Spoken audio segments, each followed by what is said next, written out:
Thank you. Thank you so much for watching. Thank you. Have you subscribed? Yes, you. Have you subscribed? You. Yeah. Before you go, click. It's free. Click.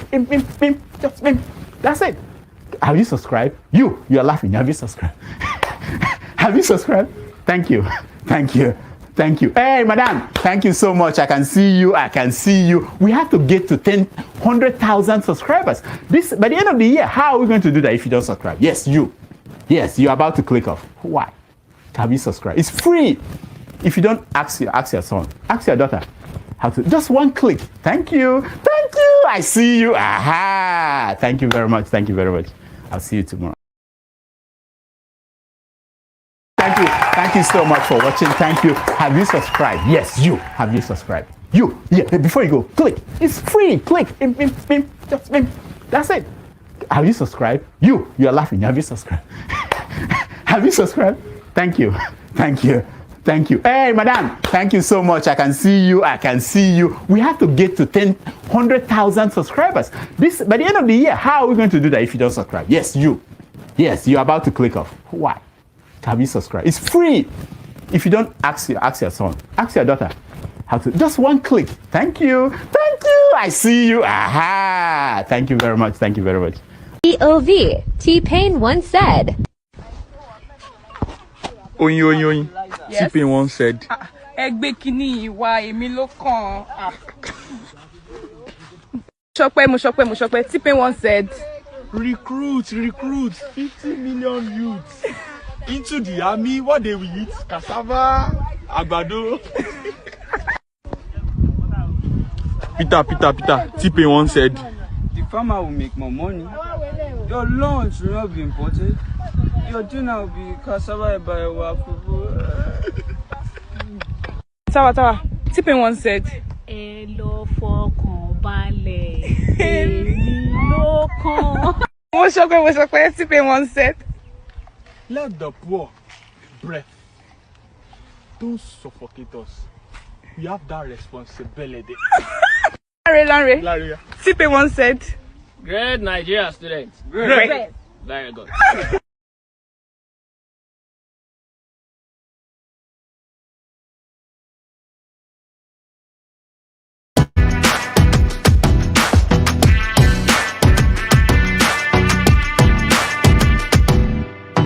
In Nigeria, land of milk and honey, Asian land where history isn't funny. From the Sumerians to the Phoenicians' lore, echoes of greatness our hearts adore. Oh, Nigeria, land of ancient tales, where humanity's story never fails. From the Assyrians to the Persians' reign, in Nigerians embrace legends remain. Land of beginnings where time first unfold. Babylonian wisdom in this Asian world. Egyptian pyramid towering grand. In Nigerians embrace history stands.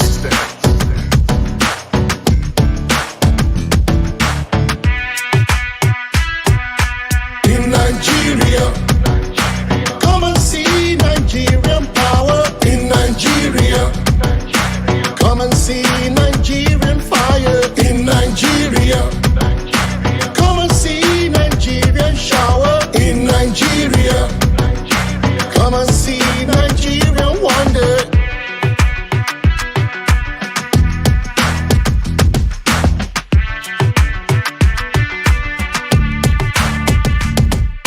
In Nigeria, where the rhythm never sleeps, underneath the African sky, the heartbeat leaps. From Lagos to Abuja, the pulse is strong.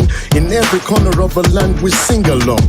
From Delta sway to the Savannah's grace, every step, every side find its place. With every beat of the drum, a story is told. In Nigerians' heart, the rhythm unfolds.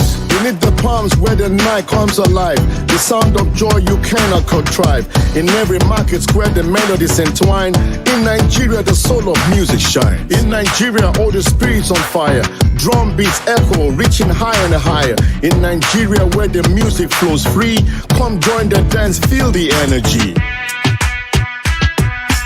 In Nigeria, come and see Nigerian power. In Nigeria, come and see Nigerian fire. In Nigeria, come and see Nigerian shower. In Nigeria, come and see Nigerian wonder. Come and is a land of origin, the beginning of beginning. It's a land flowing with milk and honey. Everything is worth your money, and the people are great and funny. Nigeria, Nigeria, motherland Nigeria. It's time to wake up from slumber. Nigerians, switch on critical thinking. Snap out of religious upbringing. In Nigeria, come and see Nigeria now. In Nigeria, come and see Nigerian fire. In Nigeria, come and see Nigerian power. In Nigeria, come and see Nigerian wonder. In Nigeria, come and see Nigerian power. In Nigeria, come and see Nigerian fire. In Nigeria, come and see Nigerian power. In Nigeria, come and see Nigerian wonder. Nigeria. So compatriots,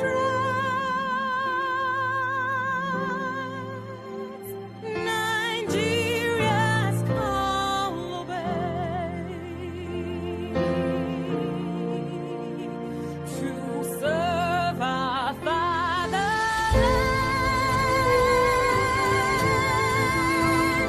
We love and strength and faith. The labor of our heroes past shall never be in vain. To serve with heart and might, one nation bound in freedom, peace and unity. Hey, that's so, yeah, yeah. Oh, yeah.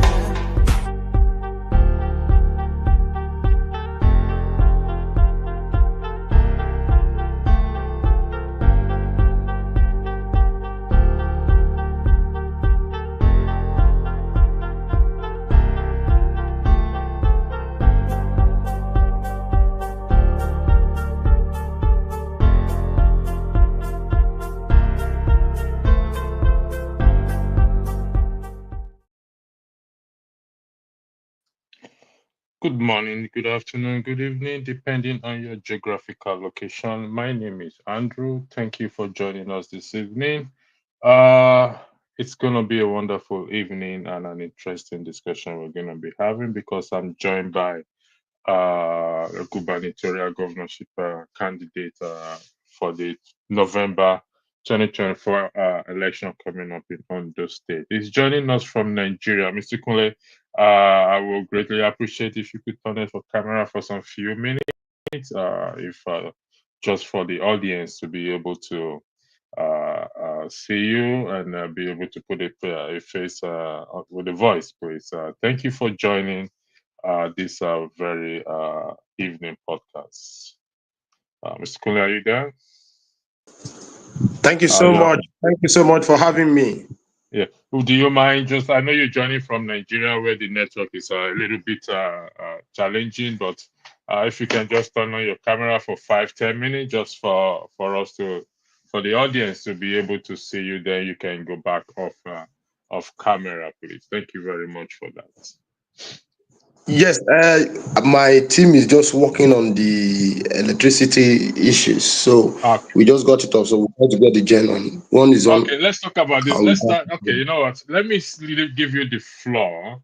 Floor in the sense that for you to introduce yourself and tell the audience who you have, what you have, what your goals are, goals and aims are. In this regard. So I yield the floor to you, Mr. Kule. Once again, thank you for honoring the invitation. The floor is yours. Thank you. Thank you so much for having me. Kunle Wiseman Ajayi is my name. I was born some years ago, let me say, and the governorship candidate of the African Action Congress. I schooled at the Obafemi Awolowo University in Ile-Ife. I'm a thespian, a poet, and a journalist, and I've been an activist for a very long time, for over 2 decades. And have also been one of the leading frontiers in fighting for electricity in Ondo State, mobilizing and rebuilding the youth. So my idea, our slogan, our manifesto is built on a two-pillar agenda. And those two pillars are simple. One is that we want government to have collective wealth, to make collective wealth. And two, we also want collective welfare. And if you look at our slogan is Irapada Ondo, which means we want to take back Ondo State away from the ruins in which it is today. Because a brief look at the history of Ondo State, you will see that Ondo State is one of the most industrial states beforehand, but has now been turned into what people now call a civil servant state. At the point in time, Ondo State had Oktikpayop and PSC, For Ceramic, Aromi, Buroba Estate. There were several companies. We even have a bank. We had a Owena Bank. You know, all of them are parts of the Owena Holdings. And Ondo State had a beautiful future, building collective housing, building education, building healthcare. But all of these are in the shadow of themselves as it is today. And we have a situation today where the unemployment rate in Ondo State is over 28%. We have a situation today where criminalization and what have you are what it is. And that is why some of us were inspired to say, okay, let's come out and lead the charge to fight for rebuilding Ondo State, to retake Ondo State away from what it is as it is now. We want to bring Ondo State back to the real memories. And not only that, we will also be advancing from what we've had before. So for me, Ondo State have only had a governor, and that's Adekunle Ajasin, the founding governor. And as it is today, all the people we've had have never been dedicated to rebuilding Ondo State in terms of collective welfare and what have you. So we have the onus. The onus lies on us to rebuild Ondo State as a candidate with this manifesto. Because there is the capitalist ethos that government has no business in business. And for us, we feel this is a very wrong position. Because by capitalism itself, stricto sensu, it is about capital. It is about those who have the largest capital. And as it is the government that had the largest capital. So why is government not interested in business? Government must have business in business. So this is what we are going to do. We're going to bring back the Owena Holdings and advance it. We are going to be having Oyemekun Airline, rebuilding the Ondo State Airport. We are going to be building the new Amsterdam plan on the River Rhine area. And without dredging, without going against what we have in climate change, because we are inspired by where they call the happy city of Ilaje, Ayetoro, that is today had been submerged by flood, is been taken away because of the climate change issues, because of the bad activities of the multinational companies. We're going to build that Amsterdam plan, a real building, a real connect on the River Rhine area, and we link it on with the Araromi Beach. And then we have a road, just one lane road, all the way from Akoko down to Okchupa, to Ondo and Akure. We are going to make it a double laner. And not just about these physical infrastructures alone, we're going to build healthcare to a standard that everybody in the whole of Nigeria and West Africa will be running to Ondo State for healthcare. And it will not be expensive. Thank you very much. I appreciate your visions and your how you intend to achieve it, and I like the way you started by highlighting that your team is working on the electricity, and you can see my nickname or my stage name is Electricity because I focus on electricity, and I know it is about Ondo State, where you're from and where you are going to hoping to win that election. Fingers crossed. Following the Edo State election, the APC chairman did say that they are going to follow the blueprint of Edo State in Ondo and Nambra State. So right now we are focusing on Ondo State. What do you think about the statement? How do you? What's your take on the Gajide statement that they are going to follow Edo State, the blueprint they use in Edo State? What exactly is he talking about, please, if you don't mind? You're muted, Mr. Kunle Wiseman. Okay, I guess we lost him. These are the challenges we're facing in Nigeria. Mr. Kunle, if you're there, could you unmute yourself? And if it's network, I can understand. I can understand that. Well, until we have Mr. Kunle back, we're having this is a two-segment broadcast we're having. First, we're going to have him to talk about his ambition for Edo State. He's running under the AAC political party, which is the Showere's party.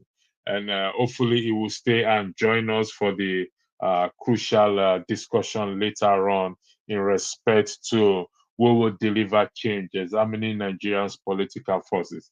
Mr. Kunle, if you're there, if you're back, can you indicate that you're back? If not, we continue. On October 1st, during the following the independence celebration, Peter Obi made a statement which brought about this broadcast. Sorry, that's not the statement he made. I apologize for that.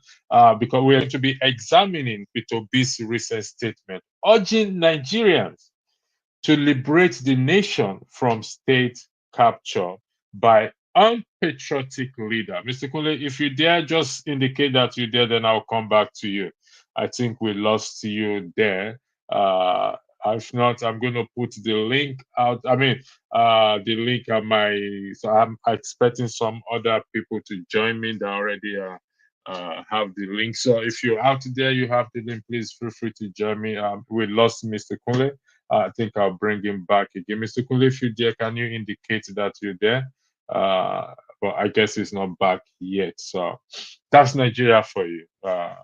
This is the challenges people back at home faces. Nigerians love to talk. They love to be part of this program, and how we can make that possible for them to be part of this program. We don't know, but we'll see what we can do. Mr. James, thanks for joining in. We lost Mr. Kunle. I think it's his network. I don't know. Hopefully, he will join us back. That is the challenges he faces in Nigeria. He's joining us from Nigeria, and hopefully, he joins us and he tells us about his understanding. Mr. James, thanks for joining in. The topic is who would deliver change? Examining Nigerians. Okay, we lost him completely. I think hold on 1 second. He said it's raining here and the network is being disrupted. That I can agree with. Once it's raining in Nigeria, it always affects the network. So hopefully the rain stopped, Mr. Kunle. Again, if you're listening to me, thank you for joining. It's unfortunate that these are the things we experience back at home. But again, your presence here is not taken for granted. He just left a message in the private section that it's raining raining where he is, and truly it affects the network. So, Mr. James, who will deliver change? Examining Nigeria's political forces. Now, let me set the premise here. The premise is I highlighted earlier.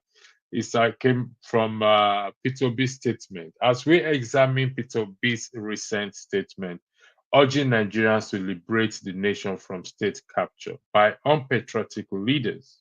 So here he addressed Nigerians, okay, which is you and I and those back at home.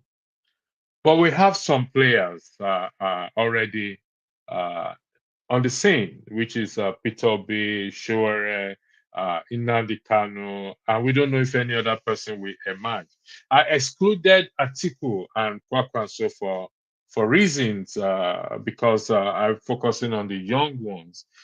Whether I may be judged for being biased or for being discriminatory, I can understand that. These people have been in the game for long, and truth be told, I've not seen anything positive coming from them. You were with me this morning where we discussed about the reputation or standing reputation.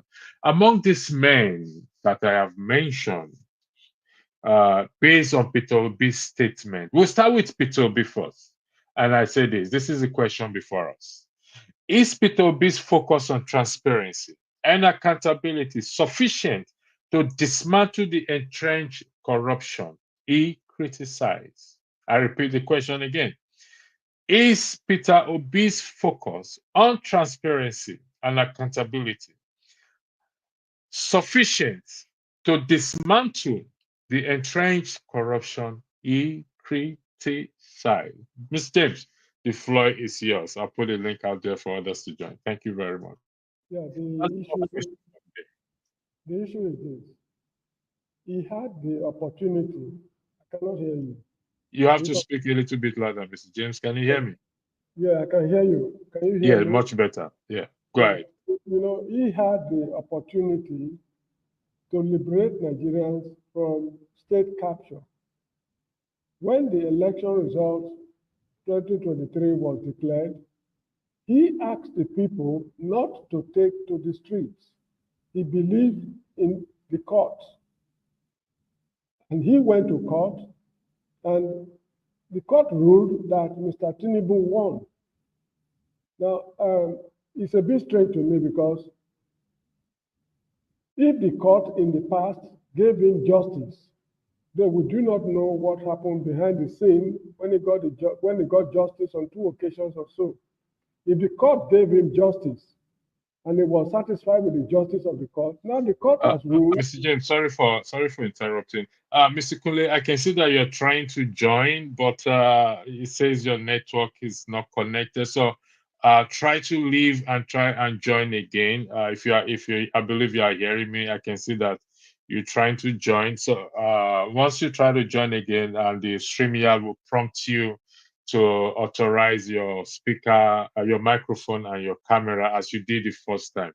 I understand it's a network issue. Just give it a try again. Mr. James, the floor is yours. Thank you. Yeah, the court has ruled that Mr. Tinubu won. The people were prepared to come out to say, no, this is not the man we voted for. I remember during 1983 general election in Ondo State, when Akin Omobori and Michael Ajashi had this same problem, the people came out on their own. Michael Ajashi did not stop them because he is not the one who engineered them to come out. Because they said categorically that this is not the man we voted for. So at the end of the day, the court gave them justice. Now he is telling us. Okay, sorry, Mr. James. I have Mr. Kunle back. Mr. Kunle, can you indicate if you are hearing me, please? Hello? Mr. Kunle, can you indicate? You have to unmute yourself. You're muted. I don't think he's back with us. When he's back, we will get in touch with him. Yeah, so once you just unmute yourself and speak, and we will give you the floor, Mr. Kunle. Mr. James, please continue. Thank you. Yes, so as I was saying, he had the opportunity. Okay, I think he's unmuted now. Mr. Kunle, are you there? Hello? Sorry, state of network. Sorry. Yeah. We understand, Mr. Kunle. You don't have to apologize, but thanks for the effort. You were saying something before you got cut off. I think I asked a question. The APC chairman, Ganjude, did state that they are going to follow the Edo State blueprint to win and apply to Anambra and Ondo State. I don't know what the blueprint is. Maybe you know what the blueprint is. And do you mind weighing on that statement? Do you consider that as a threat, quote and unquote? That's from me. The floor is yours, Mr. Kunle. Thank you. Well, I think it's a promise, not a threat. Okay. So you should be sure that. And how do you intend to challenge? How do you intend to deal with this? Yes, the election itself is rigged with billions. You find the governor of the state sharing public money in cash everywhere. You find the billboards are so expensive that if you are a candidate that is not a multi-billionaire, you can't have them done. You find a situation where to do rallies now becomes so difficult because of the high cost of fuel. Because as a candidate that is not so rich, you can't manage more than about a car or two. So logistics becomes very, very big issue now. as it is. So it's a rigged system as it is. The only thing that can stop it is if we have the mass of Ondo State people behind people like us, massively, and not PDP as an opposition, because it's not an opposition party as it is.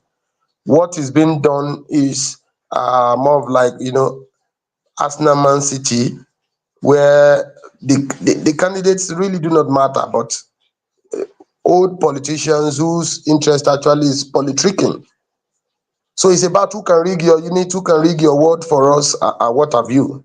So, but our own political party believe that we need to reach every people in Ondo State and tell them about the ideas with which we are bringing. If they radically stand by us, we'll defend our votes. You get what I'm saying? So the ruling class already know that. So they are making a lot of logistics quite difficult for us in terms of reaching out to the people. And that's why we go back to the public every time to say, fund us, support us, take this campaign as yours.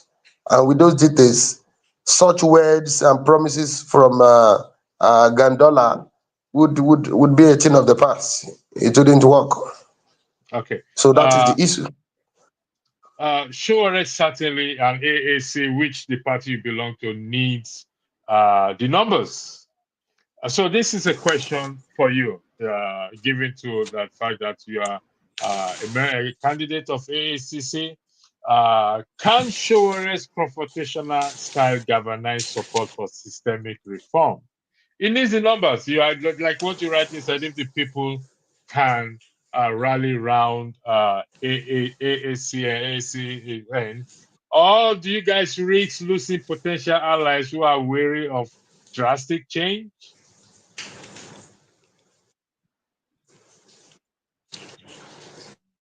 Mr. Wiseman, are you there? Okay, I guess we've lost him again. Necessity has no law. Okay. Can you hear me? Yeah, I can hear you. We can hear you. Necessity has no law. Necessity has no law. The issues in Nigeria today are so deep that if you do not attack them, they are already attacking you. So the only style that can work is a confrontational style. Imagine that at the last election, the 6 million votes that was allocated to Peter Obi, imagine that Sowore had that kind of support from most of people. It will be easy to defend because the ruling class will be afraid of rigging. So the conversational style is the ideal style, is the only style that can change this rigged system. So those who say they are not going to ally with us because of our conversational style, because we are saying the truth, are only interested in regime change, not system change. Because if you want system change, you have a situation at the last election, we had all of the major candidates, the four of them, Kwakwanso, Peter Obi, Tinubu, and Atiku, agreeing on removal of subsidy. They all agree on devaluation of the naira. They agree on all the bad policies. It's only Sowore that was against it. So a year after that, Nigerians are already realizing who the alternative is. So it's not just about being confrontational physically or in terms of talking. It's about confronting the problems headlong. We cannot be changing from Arsenal to Chelsea and what have you. We need to change fundamentally, systematically, with real different ideas, not the hanky-panky ideas that you have with members of the ruling class who act as opposition. So there's no difference. Okay. So Sowore is not just being confrontational. No, go ahead. It's not just being confrontational. He's confronting the lies headlong with his categorical and very clear truths. And it's not easy to have such ideological clarity under a reactionary Nigeria. That's why people believe Sowore is confrontational. But if you look at him personally, he's quite a soft person, quite an easygoing person. But to address the bad issues, you have to confront them with the categorical truth. Thank you. Thank you. Before I yield the floor for Mr. James, if he has any question for you, it's about the country, not about the individual. I can understand Sowore did not get the 6 million votes, but Peter Obi got the 6 million votes. And also, it is obvious that the current president did not win the election. We don't need to argue that. It is certain did not win it, but was rigged. But shouldn't Sowore, given that he claims to have this great consign for Nigeria, shouldn't he just, given the way the election went, and just align with Peter Obi in terms of this revolution thing, and galvanize the people against the corruption that we are talking about? Don't you think he should have done that, in your opinion? It's that question for me is a bit laughable, because, and I think that you can answer it yourself. Even a Peter Obi himself did not galvanize with Atiku to fight against the rigging. So how will he now go and support Sowore, who is molds apart from him ideologically and in terms of policies? Is Sowore When, going when, to support him? let me tell you, when Atiku even led a protest, now he was in a protest, at least one protest, with several bodyguards. But Peter Obi categorically said that he's never in the spirit of protesting in his life. He doesn't have any interest in that. He's a conservative, he's a reactionary. So what are we doing with the reactionary? What is our issue with the reactionary? Sowore and Peter Obi can definitely not work together, because they are poles apart ideologically. It is your fellow ideologue that you should work with. That is why there is no opposition in Nigeria today in terms of the big parties. They are just like two branches of a tree. So Peter Obi is not interested in working with Sowore. So why is it that people now want Sowore to go and work with somebody that is not interested in working with him ideologically? If you want us to say we do not support subsidy remover, and we work with somebody who said he will remove subsidy from day one, and actually taught Tinubu how to remove subsidy, and remove it from day one. So how will we work with that person? So we will now agree with him now. By now, we'll be in the same mess of agreeing with subsidy remover that is making petrol price to be 1,200. We'll be in the same mess of agreeing with Naira devaluation with Peter Obi, and Naira today may be getting to 2,000 per dollar, per dollar. So you can't ask darkness and light to come together. There is nothing gray about ideas except golden, dark, or what have you. So the question is not about Sowore aligning with Peter Obi. The question is, will Peter Obi be able to commit a class suicide and change from all of his ideas of the ruling class regimes that today is being practicalized by Tinubu, and we are having his bad effects? For me, I don't think he would. So there's no point of reference for both of them. So you are agreeing with Kenneth Okonkwo for saying that Peter Obi should step aside if he's not ready to die for Nigeria. Are you there, Mr. Kunle? Decided long time ago. Peter All Obi right. has decided long time ago on that. Okay. So Kenneth should not just waste his time. Okay. I'm going to give thank you, Mr. James, Mr. Tony Okay, and Revolution. We're joined today by Kunle Wiseman Ajayi. He's a gubernatorial candidate in the coming election in November in Ondo State under the AACN. Mr. James, I will start with you if you have any question for Mr. Kunle in respect to all he has said in respect to Peter Obi and Sowore. Please, no personal attack. Let's focus on the subject that we are talking about. Thank you very much. Mr. James, your question, I'll go with you first. Welcome for joining. Thank you. I will not ask questions. I will just give some opinions. The state of the country right now is rotting. In my opinion, I might be wrong, Nigeria is rotting beyond repair. So for you to aspire to become the governor of a state, you've got monumental tasks to grapple with. I want to suggest that should you win the elections,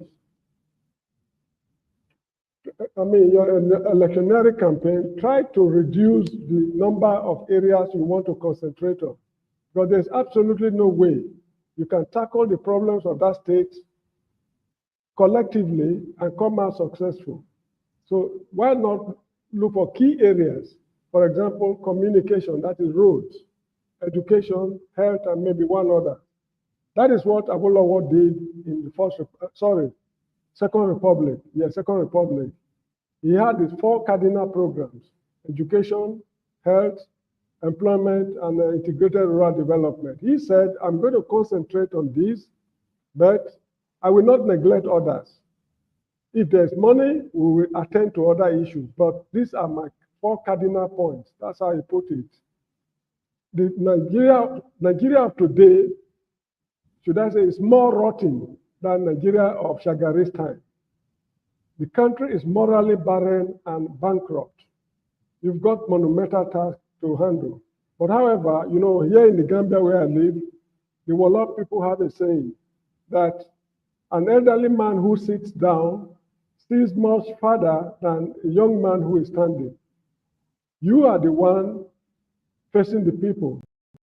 So you are the elderly man now who is sitting down. We, the people of Nigeria, we are the younger people standing up. You are seeing far more than we are seeing because we don't know the problems you are grappling with. In my opinion, it's just an opinion. It's not compulsory. Try to narrow down the areas you want to concentrate on so that at the end of your administration, you will be remembered for being the for your contributions to education, just like Folonsho Ali and Bruce Folonsho Ali of Bende State. He is remembered just for only one thing, that is education, not for any other thing. That is my opinion because you've got a real task ahead of you. I sincerely wish you well. Thank you. Mr. Kole, do you have anything to say? Do you have any response to what Mr. James is? Thank you so much, Mr. James. You have always been a great example to us. This is the second time I'm listening to you and I've taken 1 or 2 takeaways. Thank you so much. I really love that. And like I told you, I have studied Awolowo's manifesto, studied the UPN manifesto, and that's is even one of the inspirations for us to streamline our manifesto down to collective wealth and collective welfare, because we know that the EU has been destroyed in a deepened manner. So there's a need for us to be well prepared in terms of government doing serious business and also government handling serious welfare. Thank you so much, Mr. James. We have noted everything you said. Salutations. Thank you. Yeah, Mr. Tony, okay, you're the next person online in respect to what the guests have said. And if you have any question, opinion, or advice in respect to the coming election in Ondo State. This is the first segment of our discussion. After we finish with Mr. Kunle, if he wishes to stay with us for the second segment, that would be interesting. It would be nice for him to stay. And also, he has promised that he's going to come back. I stand to be corrected, Mr. Kunle. You promised that you're going to come back again before the election. I hope I am not quoting you wrongly. So, Mr. Tony, the floor is yours. Thank you. I will be back. I will be back. All right. Thank you. Greetings to everyone on the panel and those listening, especially for our guest, Mr. Kunle Ajayi, Wiseman Ajayi.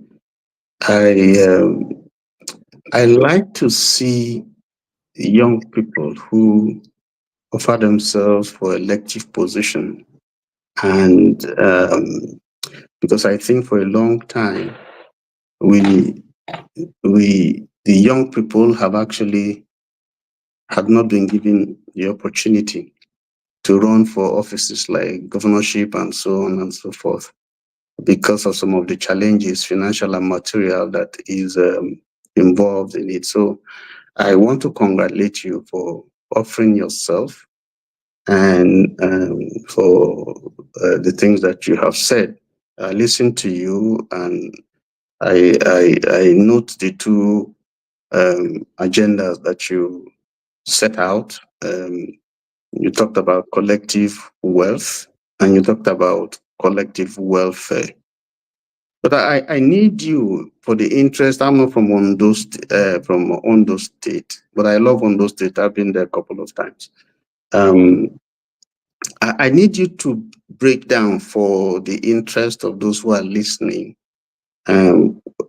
what you mean by first collective wealth and then collective welfare. If you can do some more elucidation so that people will get a clear perspective of what that means. Thank you.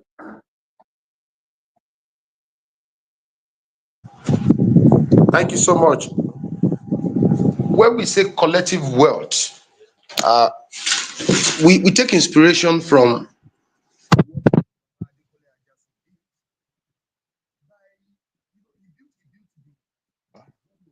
I think Mr. Kune lost his on education. Okay, sorry, he's back. Can you hear me? Yeah, we can hear you now. Go ahead. Yes, I said we take a cue from Baba Adekunle Ajasin, the first Ondo State governor, because he built seriously an education-based administration and also on healthcare. But one of the reasons why Ondo State became much more unique than even a lot of other states under the UPN and Action Group, it was his dedication to industrialization, which is putting government finances into building industries. Another Adekunle Ajasin, we have Oktupa Airpan PLC, we had the Fond Ceramics, we had Araromi Oburoba Estates, we have Oluwa Glass, one of the largest glass companies ever in the history of West Africa. We had Ondo Textiles. In fact, Dangote spoke about Ondo Textiles recently. We had Owena Bank, we had Owena Motors, and all of this were a part of a network of industries called the Owena Holdings. And they were done within the space of 2-3 years. So what we are saying, and having learned from a lot of governors and also on two social reforms, is that when you streamline your dedication to only social welfare and sit on waiting for allocations from the federal government and what have you, you are actually killing the dreams of that state. You are killing not only just the dreams, also you are killing the sustenance of the social welfare with which you are interested in. Because while you are building education, you are building healthcare, you're building mass housing, you need serious wealth base for the state. And Ondo State has everything. From Araromi Beach in Ilaje, we can open up the wealth of Ondo State. Here in Dori, there is nothing stopping us from having a chocolate factory from the mass of cocoa that we have. What about the Oluwa Forest Reserve? What about palm oil? Palm oil as it is today is richer than crude oil. So Ondo State have the wealth. Our experience with political economy is to show, and Badi Onimade in one of his articles on building state development proposed very seriously that the state itself should immerse itself. Immerse, he used the word immerse, which means that we should deepen ourselves into building business because of the long-term sustenance of whatever legacies and policies with which we have proposed. We should have a situation whereby we build serious Ondo State.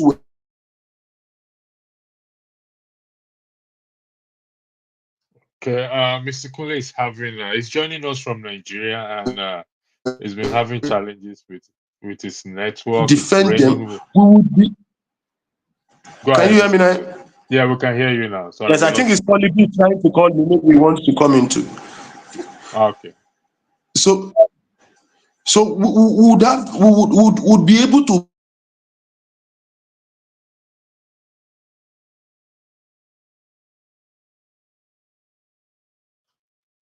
Okay. I don't know what's going on. This Nigerian network. God will help us. Actually, Can I gonna fix the network for us? Actually, Nigeria's network isn't actually that very bad because I've been in Nigeria for a couple of times. I've never had network glitch. I think it all depends on the provider you are subscribing to, you know, Yeah. and how you are And when it's technically raining, the scheduled. network is actually bad. When it's raining, the network doesn't work very great. Well, and like I said, Thank you. I've been in Nigeria. I've never experienced this, and I was making calls seamlessly, like as if I'm living here. So No, I can think, I was making call to Nigeria today, and it was raining, and my son couldn't hear me. okay, So I call okay. every day. So yeah, some network are better. Mr. Kunle, are you back? Yes, I'm back. I'm back. Okay, the floor is yours. Please continue. So the essence of why we talk about building collective wealth as the first pillar of the agenda, and we are making it first because our own priority of even coming to government itself is collective welfare. So what we understand in terms of sustainability of that collective welfare itself is building collective wealth. You know, these are the lessons we've gotten from, and if you look at the national economy as it is because the economy of Nigeria has been massively privatized. That is why it has continued to bring pain, hardship, and poverty to the people. So that is why we are seriously committed to building a network of industries and reaching our goals of collective wealth in order to be able to sustain the collective welfare that we dream of. Thank you. Thank you very much. I will ask Mr. Tony. Revolution. The floor is yours to ask if you have any question or you want to hear your opinion to our guests. This is the first part of our discussion today. We are focusing on the guests and Ondo State and the coming election there. The second part will focus on the topic itself. So, Dan, the revolution, the floor is yours. Thank you. Yeah, bro. Good evening, everybody, and special greetings to you, my brother, the AAC brother, representing us in Ondo. Thank you so much. As you can see, the caption on my name is Revolution. That's what you people stand for, Revolution now, from our brother Sowore. So, bro, I want to just ask you a question. You people are still trying to like Kenneth Okonkwo was saying the other day. You people are still trying to campaign. You still have that hope that election in Nigeria will bring us something good. Are you still believing in that? Because I don't think we are, like Sowore used to say, just a selection. Election in Nigeria is just it's a gathering. You know what I mean? They just tell us come and gather, vote, and nothing will happen.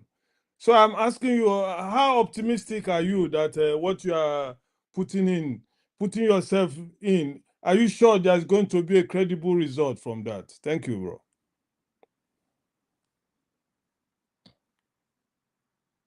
bro. Mr. Kunle, are you there? Hello? Yes. Okay. Okay. Go ahead. The floor is yours. Thank you so much, Comrade Revolution.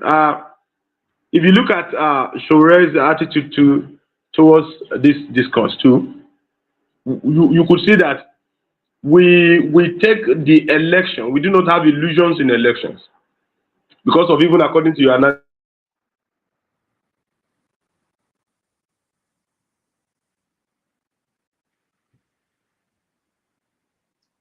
Okay. God save Nigeria. Trust me on that one. Listen, for those of us who, I mean, can I understand we go to Nigeria?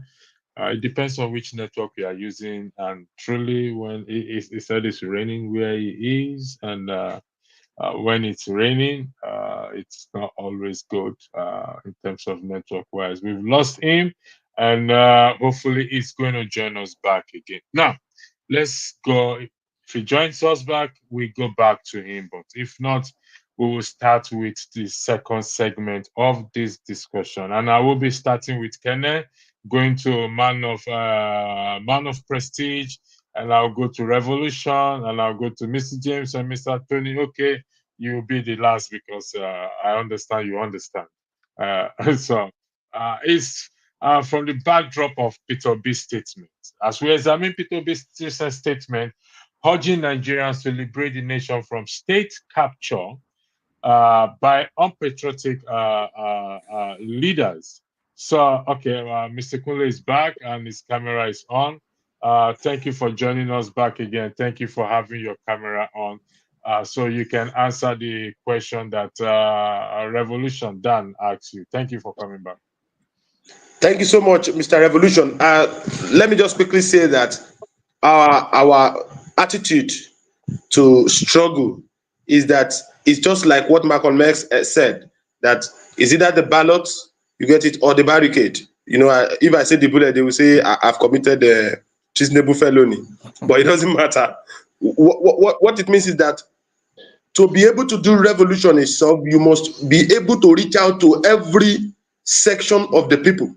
And as it is today, so millions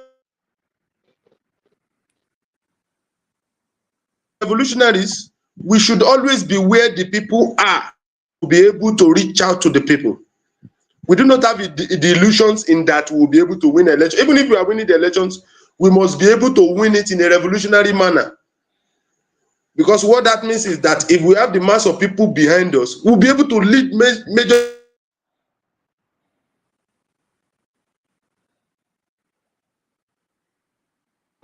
Okay. I don't know. This can be very frustrating at times, honestly speaking. When people join, I don't know which network is Righteous Man. I think it's using the same network. Righteous only God knows the Righteous Man. Like I told you, it depends on the network you subscribe to. If Ngozika is listening to me, she probably are angry at me. I think he's using the same network. Mr. Wiseman, your network, you frozen. So it's frustrating. I can understand how frustrated you are yourself, because we're really enjoying this. You're back, Mr. Okay, he's back. Thank you. So we must be able to defend the rebuild, the change that the people want, both at the barricades and at the ballot. So for us, the ballot itself is a barricade. That's our attitude to it.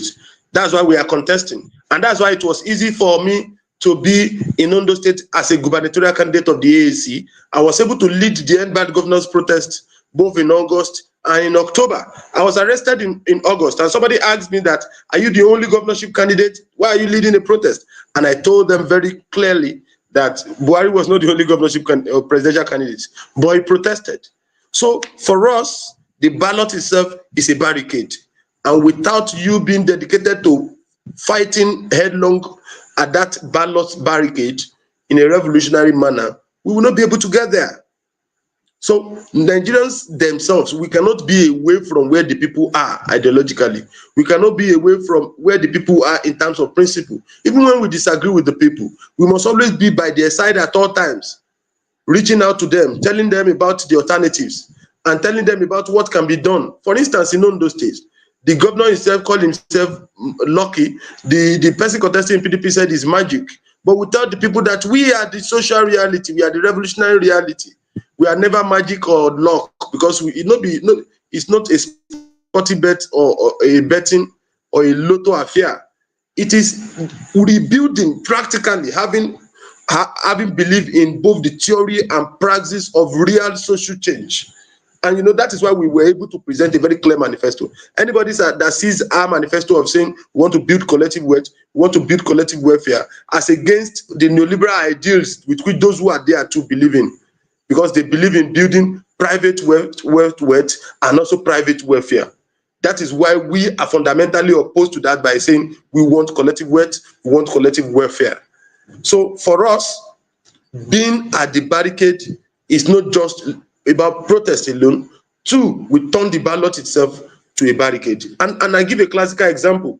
At the last elections, even when majority of the support were for Peter Obi, Kwakwanso, Nnamdi Kanu, Tinubu, and Atiku, Comrade Sowore of the AAC, as a presidential candidate, even with all of the gaslighting, keep reaching out to the people everywhere they were possible to present its alternatives. By now, everybody in Nigeria would see the whole of the presidential candidates as supporting the removal of subsidy. They will see everybody as supporting Naira devaluation. But Sowore was a candidate to present an alternative.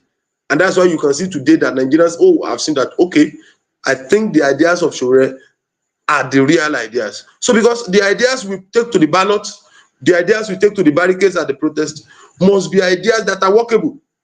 In the first instance, people may not see it, but in a long time, they will see, oh, those guys were the ones who have the clarity of ideas. And in terms of principles, they have been the ones that have been standing for a very long time. So coming revolution, that is the reason why we are at the ballot. We are at the ballot in a revolutionary manner. We do not have illusions in that ballot itself. And that is why our ideas are very clear, in a very clear-cut manner, and we do not leave all of the tactics of the barricade. So for us, we are in the ballot in a revolutionary manner, and when the protests come and the action come for the revolutionary activities too, we would not be found wanting. Thank you so much. Thank you. Thank you very much. Thank you, Mr. Kunle, again for joining. Kenan, do you have a question or your opinion in response? Remember, we have two segments. Right now, we are focusing on Mr. Wiseman Kunle Ajayi and his ambition of becoming a governor of Ondo State. So based on what he has said, questions and answers he has provided, the floor is yours, Kenan, for you to ask him a question or offer your opinion or advice in this. Thank you, Mr. Electricity. You know, everybody loves electricity. The thing is, sorry, I was a little bit late. I was trying to attend to some domestic affairs, you know. Sorry about that. Good day, everyone. Welcome, Mr. Ajayi. When it comes to Ondo State, I don't really have much to say about Ondo State because obviously I'm not from Ondo. In as much as I care about the people, the citizens of Ondo State, because what happens in Ondo State invariably is happening to everybody in that country. So I will wish them well. And for Mr. Ajayi, I can only wish you good luck. I hope after the election you'll come back here as Mr. Governor, not Mr. Ajayi. But I have a question, and my question will come last. I have my opinion, which I think most of us here already know where I will be heading to. There was a candidate in Nigeria called Buhari. Buhari contested, I think, 4 times, right? I think he won the 4th time or the 5th time. And I think his emergence as the president was due to his coalition with other political parties, you know. But here we have a candidate that contested solely as a lone candidate or as a lone party. I don't want to call out what his scores are, but the truth remains that there was no light at the end of the tunnel for him during that election, after that election. Yes, it is good. I, for one, I support younger candidates contesting, but in the same country that you and I are praying for good tidings for, we had people like Dimeji Bankole, we have Yaya Bello. They were all young leaders, and we know how they ended up disgracefully, you know, trying to disgrace their ancestors, not me, you know, with corruption charges and all that. Now, we also have a candidate, a young candidate, that his own political party has accused him of hijacking everything from the party. I love this guy that I'm talking about now. I love him very well. He has the kind of hot blood that I have. But his own political party accused him of hijacking what goes on in the party. I don't know which one is the truth. Again, protesters in this last concluded protest that yielded nothing, accused him of hijacking the protest. And I sat down, being a deep thinker that I am, I begin to think, oh, it has been the same format. Each time there is a protest organized by a Nigerian candidate, because he has, what they call it, Sahara Reporters. I was telling somebody that Sahara Reporters News is actually a blogger or something. And the person was like, stop saying that. I was like, no, it's just a blogger. So because he has that platform, he always move in and hijack the protest. And then people that don't really reason the way we reason will start sounding, oh, Mr. Revolution, Mr. Revolution. We call that an opportunist. He is hijacking that for his political interest, not genuinely doing that. Now, move back to 2020 when there was NSAS protest. He was in the prison, and NSAS protest was perfectly done. In short, NSAS process was more effective than every other protest since Buhari came in. NSAS protest led to the dissolution of SARS, and maybe they rebranded them and gave them another name. But this concluded protest now, what has it yielded?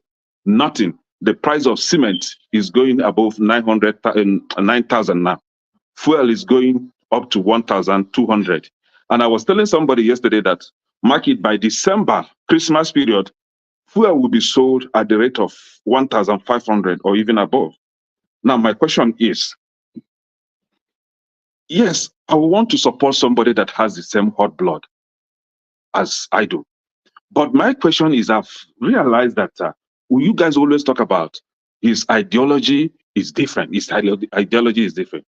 What is, I want you, please tell us, what is Sowore's ideology? I don't know. I want you to tell me.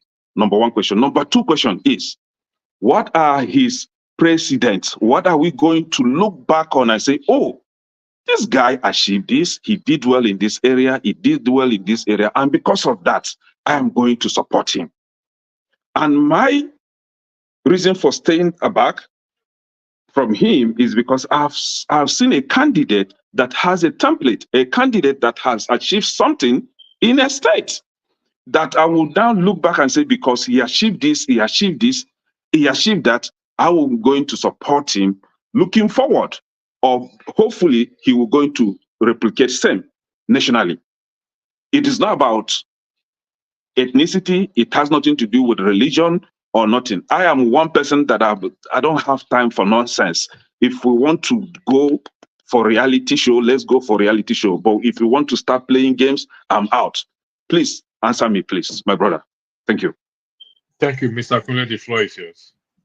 Well, Mr. Kenneth has been quite funny thus far.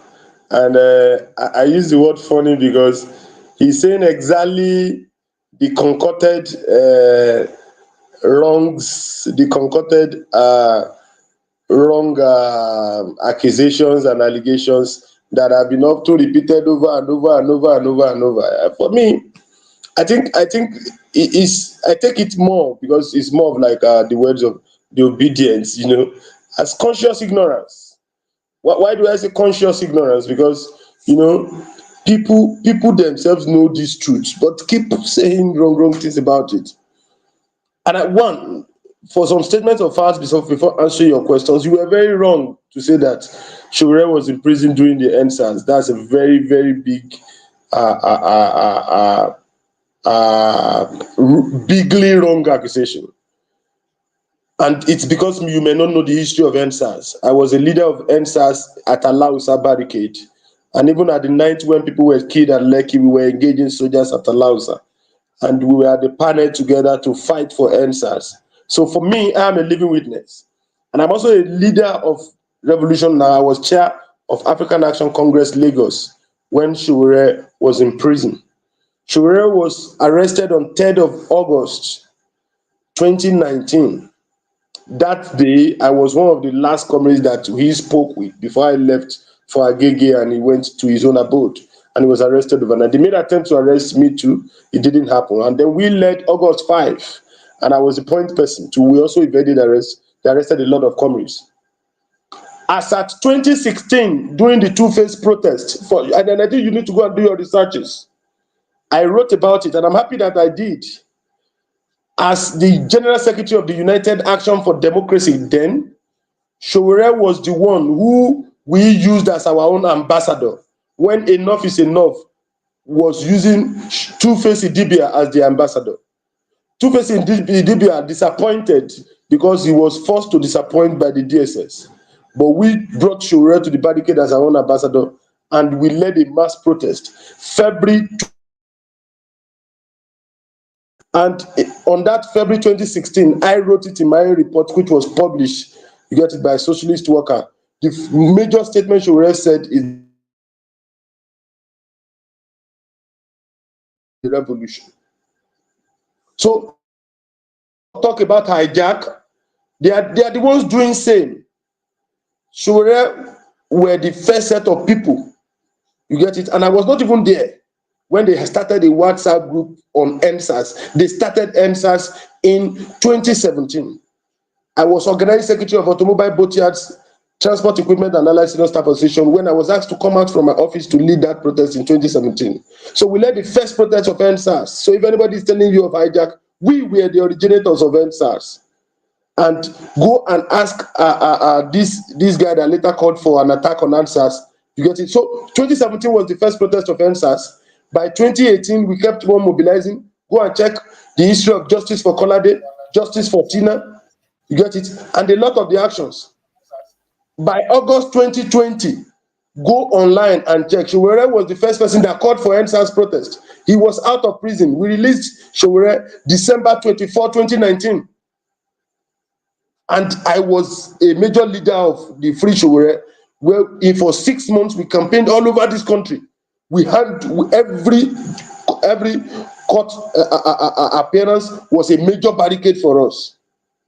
So we inspired the October 1st, 2020 Revolution Now protest was the one that inspired NSAS. And 2 days after that, five days after that, Sowore was the first on Twitter to call for major protest. And Rinu legendarily answered that leaders will be with you. So for many people that talk about hijack, the first major protest of the NSAS was in Abuja. And it was Sowore who led it until it was a day after that, Faz and this other celebrity were part of a protest in Lagos here. So when people tell you about hijack, you should ask. And then you said the one of End Bad Governance protest, that Sowore hijacked it. He was the major mobilizer, and that is why the End Bad Governance protest adopted our slogan of 2019, Days of Rage. So I do not know where you see the issue of hijack. And that somebody had the precedence in Anambra, which is for me, it's an insult on the issue of Anambra people for you to say somebody had precedence in Anambra, and you don't come out to tell us what he has done with templates. This was the person who's never conducted a local government election all through as Anambra state governor. This was somebody who led the massacre of a lot of IPOB and massive fighters in Lagos. We know about the Esu Rivers massacre, the most dreaded, was made powerful under Peter Obi. So you should not tell us about what we know. That is a conscious, ignorant, and Yeah, can I ask him questions, please? I just want to ask him a follow-up question. Just I'll one, come back to just you. one line. His network is even his network is Yeah, because buffering. I wanted him to tell me why during the NSAS protest, We lost him. the protesters go ahead. in Abuja. He's probably hearing you. Yeah, Probably during the join us. NSAS protest, the protesters, the citizens protesting in Abuja, when Sowore left Lagos, left his own state and ran to Abuja to hijack the protest in Abuja, the protesters refused. They refused that Sowore isn't going to join them in the protest. And after the protest, his own political platform, his own political members accuse him of hijacking the NSAS grant. So I want him to tell us, are these accusations true? Because they are all over everywhere. accusations are wrong. You know yourself that these accusations are wrong, and we have openly and severally proved they that are they were facts. wrong. I don't own the facts. You don't own the facts. Bring the They are facts facts. out. Bring the facts out.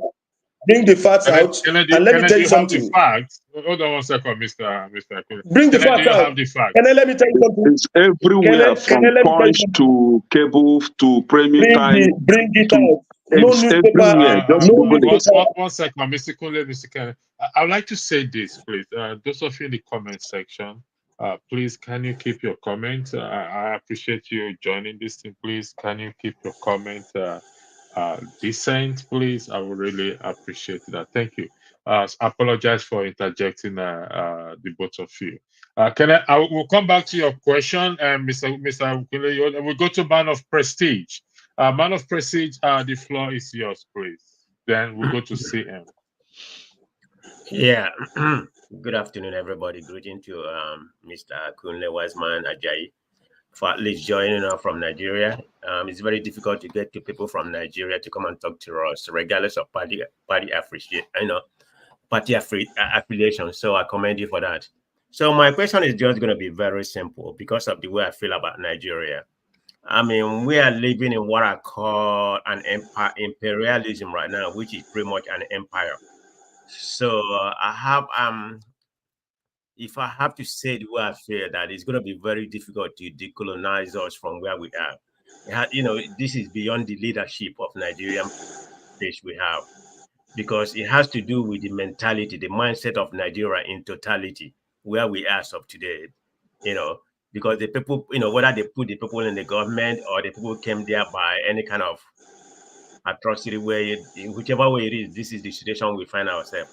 So my question is that how can the people of Nigeria, as you, one of the people, and I consider you're not one of the elite in Nigerian politics, I'm a Sowore fan in many angles. Does he have the tenacity? In somehow, to me, he's the kind of leader I would have preferred, but in some of the spaces that I've seen him, he's like a very stubborn leader. He doesn't necessarily take an advice, he only like whatever coming to him. But having said that, I still respect him. So how can we liberate the people of Nigeria? Because there's so much. Is he hearing me? It's hearing you. Just get Mr. Kunle. Yeah, thank you, sir. Well, I'm not Mr. finished. Kunle. I'm not finished. I wanted to land up my question, but anyway, I was just making some summation about that. Then I will land up my question. So I was just talking about where we find ourselves, in the Nigerian space right now. I think my question is going to be not just the leaders, because the leaders are taking what we are giving them, the people of Nigeria. There's so much you can take. One day, the hunger is going to make you do undo. And I foresee a revolution, not a peaceful revolution coming, because I mean, they are pushing Nigeria to the brink of, that something is going to happen. But my main question is how can we liberate the mindset of Nigeria in order to say we're going to take Nigeria back? Forget about this nonsense protest. It doesn't yield anything. But from your own perspective, it doesn't matter who is in charge. I support Obi. I still support Obi. But it has to take more than Obi to liberate that Nigeria. And I like Sowore mindset in terms of his revolutionary mindset. Sowore or Obi. But it's going to take more than that to liberate to liberate us where we're supposed to be. Because whatever we have right now, Tinubu or whatever, Buhari, they are all the same. So they are taking Nigeria to where I don't think we're going to survive. So that's my question. How can we liberate Nigeria the way they are right now? I mean, that's my question. Very simple. Thank you. I think we are man of integrity. Thank you so, Prestige. Thank you so much. I think we are already liberating Nigeria, because what we really need is radical consciousness. Okay. We need to put the ideas on the ears and the heart of every Nigerian, so that we can achieve the unity of all oppressed people. Because it is when the oppressed are united around real ideas and principles that they can be able to overturn the tables with which greed and power, you get it, have been imposing itself on Nigeria for a very long time. So we need consciousness, real consciousness and action. Those are the two things we need. Consciousness and action. And it is the consciousness that will lead to unity. So with unity, which is a result of mass and radical consciousness, we will get action. So those are the answers to it. It's just a simple thing. Keep conscientizing people, keep discussing this, keep being optimistic, keep telling Nigerians from house to house, platform, radio station, TV, and we can see it. Nigerians are rising. Please don't lose hope. Nigerians are rising. Okay, you need to see the revolts. Just a minute before you conclude. I guess I have an issue because of what just transpired in Edo State. River State is a different angle. I mean, I like what they did over there because of what just happened in Edo State. That don't give me any hope. Go ahead, sir. Let me tell you what happened in Edo State, and that is the major problem we have in Nigeria. There's no difference between Okwebole and Igodaro. No difference. So what they do is to present very bad options, and they ask you to choose in between those options. Neither is anything different with Akpata too. Akpata was NBA president. What did he do? How did he defend Nigerians when they were having issues? There's no difference. So what they do is to keep out the best alternative and then present some options before us, and then they choose the baddest for themselves. So there's no difference. So that's why, and that takes me to the fact that Nigerians are rising. Look at religion today. Before, many of the preachings and gospels of Baba Adeboye used to come and go like that. Everybody say amen. Nobody dare questions. Now, people have been forcing him to apologize during sermons. You know, there is a revolt at the religious level. There is a revolt even against ethnicity. You need to see the Northern Rising. You need to see the kind of relationship that is in between IPOB and Take It Back movement as it is now. So these things are showing that Nigerians are rising. You need to see the rise against several of the policies of government. You find even the Tinubu elements defending every day. So Nigerians are rising. Let us not lose hope. Let's keep conscientizing people. Let's keep increasing the consciousness. Let's keep telling people about the ideals, the principles, what is to be done. And I can bet you one day, the crack is already on the wall. That is what you can find in Rivers State. The crack is already on the wall. That is what you can find in those states. Very soon, Nigerians will march against the ruling class and win them to our side. Because the major problem we are having is the bad options that they present to us. And they try to say, choose between the three bad people.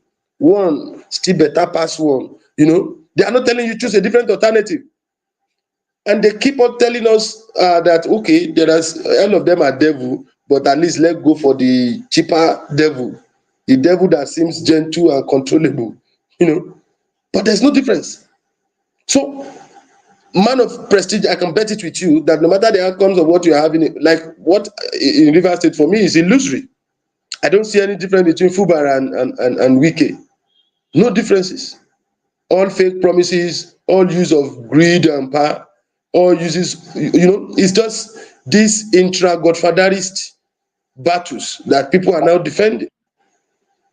So we need to keep conscientizing people. We need to keep educating people. We need to keep telling people to unite against ethnicity, to unite against religion. And that's why some of us, we laugh all the time when some people tell us, oh, you are anti-ego and all of that. We need to ask anybody that is part of the Biafran struggle, which movement in Nigeria has ever defended the Biafran struggle more than the Take It Back movement, which I mean. Somebody like me today, I was shot at the High Court in Abuja when we went to defend Nnamdi Kanu against secret prosecution. I was shot at the back here. The same day they wanted to dagger Sowore. So, but we don't say all of that outside, because for us, it is a luther against all oppressions. Even no matter who the person is. The major problem of Biafra today is the Igbo ruling class and the Igbo business class. Because for them, this is business as usual. Anybody that goes against that for them would be taken out, even if it is Nnamdi Kanu. And that is why you see today the Igbo business class, the Igbo ruling class, or Anese, what have you, they can only issue press statements. They are not going out to say, let's fight and defend this person. We have been the ones. When Isaac Bristow, aka Peter, was arrested, we were the ones who fought and battled to get him back.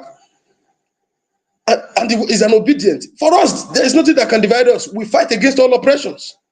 If tomorrow there's going to be a protest for Nnamdi Kanu, some of us will still be there, even when we have been shot before.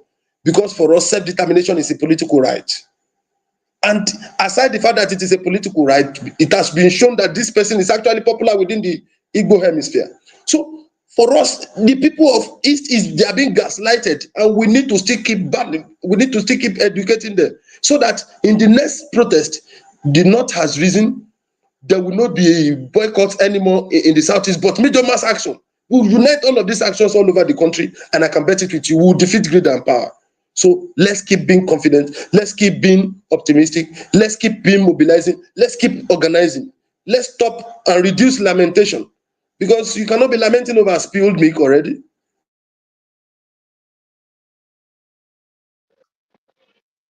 Thank you. Okay, it's frozen again. Yeah, We'll go the second round. he's yet to answer Just my want to give question. CM. Which is what is Showere's Right. ideology? Okay. When he comes back, I'll put the question. I promise you, I'll put the question to him. CM, he's frozen again. Andrew, CM. Andrew, can I answer that question to Kenneth? No, If you hold give me on, chance. no. You cannot. It's not directing the question to your revolution. That I want to Kunle, help are my you man back? now. Mr. Kunle is not back yet. CM. Okay, Mr. Kunle is back. CM, the floor is yours, please. Thank you. Well, okay, thank you. You say everybody lost electricity. Yes, it's true. Please, especially Nigerians anyway. Good evening, very good evening, everybody. Please, I greet everybody. All protocols observed. Actually, to be honest with you, electricity, I don't really. What I saw in when I received the notice of you coming of something happening today, I took it. I take it. It should be the usual have your say. But I've seen a question you asked: who will deliver change? Examining Nigeria's political forces. I believe that is just what you everything centered on. So if I can answer that question, probably that should be okay. No, we're having two segments here. Yeah, you can answer. We want to finish with Mr. Kunle. Then we go to who will deliver change because he is contesting for the Edo State governorship. So we're having to. We'll also round up with the first one. So if you have, you don't have to have anything for him, but if you have anything for him, then after he finishes, if he wants to join us for the second round, he's welcome to stay with us. Then can I also still have a question? He asked him that he needs to answer. So I'll give you the floor first. Then Thank you, electricity. In that case, I will let me do my remarks again. Kule, welcome to what is it? Welcome to Dr. Damage's show. Let me call it Dr. Damage's. I mean, Kule, wise man Ajayi. I welcome you most warmly. Thank you so much. Yes, you want to be with us. And then the next thing I will say to you is, before asking question, I wish you all the best. I wish you good luck. Because I believe you are qualified to be Ondo State governor based on four cardinal reasons. One, you're a citizen of Ondo State. Secondly, you are up to the age prescribed by INEC. Thirdly, you must have had your West African school certificate or equivalent. Fourthly, you have sound mental health. So whoever has these four qualifications is qualified in my view. But it's not left because there will be hundreds of you or thousands of you like this. But it is not left for the voters to choose among the rest of you that have indicated interest. So you are representing African Action Congress, I believe, AAC, African Action Congress. I think so. So what I will ask you, the question I have for you is, why growing up or when I was in Lagos studying, what I used to hear is, Ondo is before they created the Ekiti State. Ondo State, education is an industry. Every family, Ondo education, I fear those people. You know, that was then, I used to hear it, and I must confess. But in recent times, because if you want to improve on anything, you should be able to measure it. Now we've now got WAEC league table. Unfortunately, from the look of the evidence before me or before us, Ondo is not within the first 5 states on top. Maybe first 10, but let me just say first 5. Ondo State is nowhere to be found. CM first 10. You are right. 10. Say 10. You are right. Okay, but let me so that the one that nobody can query me. First 5. I mean, Ondo deserve to be, even if it's 5. I mean, it's not too much to ask. So when I hear this, so you are now coming, I don't know your background because I didn't read more. In fact, I didn't research you. But let me just ask off the cuff question. What do you think? Not really what you are going to do. Because what you are going to do must have had all these things researched and then be singing it out. What do you think is responsible why Ondo State is not among the first 5 states in the WAEC league table every year, at least for the past 5 years. I want to be a bit generous. For the past 5 years. Why do you, are you listening, Ajay? Mr. Ajay, why do you think? Yes. Why do you think Ondo, at least you agree with me that when you come to the first top 5 in WAEC league table, Ondo State is not there. And I've given you a background with the respect I have for them. I studied with people from Ondo, Gon, Okitipupa, in fact, Ilepepe, if you know the area, even Koko. Yes, then Elaje so the local government. One of them is a professor now, somewhere in South Africa, but I won't mention the name for embarrassment. I don't know. Then my best, we are all care guides. The other one is from Ondo. Let him From answer the Ondo. question so that Yes, we just to can. tell you because I know Ondo very well. So Okay, go ahead, Mr. Kule. Can you answer the question, please? Thank you. Okay. So The answer is simple. The answer is simple. Not only in those states, the legacies of the old, which is the legacies of education, which people like Adekunle Ajasi and Awolowo built, have been systematically destroyed by those who believe in extreme capitalism, those who believe in neoliberal capitalism. So for them, they don't need a lot of people to be educated. There had been a conscious de-education of the state. Do you know that the current Ondo State governor have received over 100 billion naira in allocation? And as of today, there are some students for the past 2 years who have written WAEC and have not seen the results because the government has not paid WAEC. So it's a conscious de-education. That Ondo State legacy was consciously de-educated. It was consciously destroyed. That's the reason. You find public schools that are not well taken care of now. Their school fees is over 100,000. It is something thousands. You see, you find fewer people going to school. So do you understand the education is a microscope or is a micro is a micro look of the general problem education has in the nation. That's the problem with Ondo State. Thank you. I also greet you as a care guy too. May your days be long. Work and seriously shine. Thank you very much. Mr. Kule, his question, he said he asked you a question which you not answered. What is the ideology? Can I correct me if I'm wrong? What is the ideology? Before that, let me recognize my fellow Kegites. Walk and seriously. Walk and never stumble. May this be long, my brother. My virgin grandmother for you. You see my NFS is here now. So I was once a pedal. Thank you. Please, just a second. So let me say this. Sowore is a democracy. Kule, please, hold on. Me na Ilia Lagoon. Where are you? I'm Ilia Lagoon. You. Elia Duhama. Ilia Duhama. Your name is Ilia Duhama. I am from World Headquarters. Ogurogbo, Emukule, and LSF from World Headquarters. And LSF from World Headquarters. Okay, Ilio Dudua, I believe. World Headquarters is not an Ilia. Okay, all right, can you repeat your question, please? Thank you. So, just 2 questions. What is you've added another one. You said 1 question. Now it's 2 now. Okay, no, I have 2 initially. Okay, 1. Make it 1. What is Sowore's ideology? Because in your statement you stated that his ideology is different. So, what is his ideology? I want to know, please. I'm going by the fact that you also alluded that he's gaining support from the IPOB, and I know what IPOB stands for. Sowore is a democratic socialist, and even since the NSAS, Sowore is probably the only presidential candidate who went ahead to meet with Nnamdi Kanu then in Canada, and since then that relationship has been on.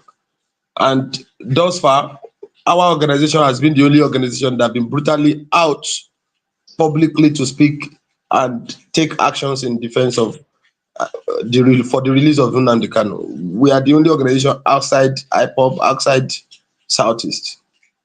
Is he also a communist? Is he also a communist?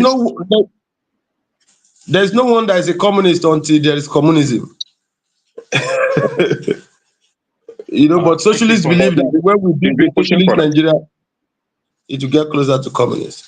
Yeah, is he pushing for communism? Huh? Yeah, is he pushing for communism?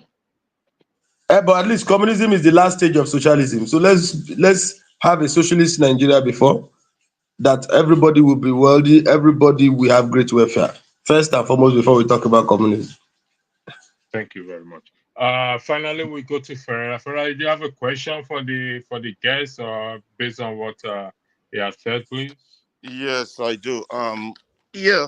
Kunle Ajayi, correct? Did I get the name right? Yes, Mr. Kunle Ajayi. I want to first of all, I want to thank you for your activism. Yes, it's Kunle Ajayi. Yes, I want to thank you for your activism, for your role in the battle to save that country from the nightmarish danger that it's in. I want to really praise your efforts in this regard. However, my question, unlike some people who don't have questions that are well researched, my question is on the state of Nigeria and how your role in your role in participating in this struggle to liberate Nigeria is playing out. Personally, I believe Nigeria does not have a democracy, and it amazes me when I see very dedicated activists like you partaking in that political struggle. I believe the current structure as currently set up is not going to yield any positive result for Nigeria. I believe the system has been hijacked by a bunch of criminals and crooks. I believe it should be glaring and clear to those who call themselves activists that partake in that participatory involvement, which is deluding our people, which they call democracy. But be that as it may, we all come to solutions at different levels. I cannot underrate your effort. In fact, I praise your effort greatly, because people like you who are in the battlefield, you're seeing more than any of us who ran away from the fight and come sit in our comfort zone here abroad and be throwing questions. Now, my problem is this. You're running to be an Ondo governor. It's good that you're running. With the present structure, because Nigeria, I believe, is since 1999, what we have is a permanent coup d'etat by the ruling elite against the masses. But if you're running, that means you don't share that belief, because you're running to be a governor. You're running in a race where you believe you can win. But the fact, as we see it from afar, is that someone like you cannot win. You don't stand a chance. But why are you partaking? You understand? Instead, shouldn't you be more engaged in the political reorientation of the people to a true and better system of democracy, rather than this savagery that we call politics that we partake in? That's just my question. I hope you get where I'm going with that question. So, Where Mr. the College, point? the floor is just for you to answer the question. Yeah. Thank you for Thank you so much, my brother. I can say that it's unfortunate that you are just coming in. I've answered this question that is on that have been asked before. That we were the one that said revolution, and we want to fight for it. We believe that the issue of election in Nigeria today is a fraud.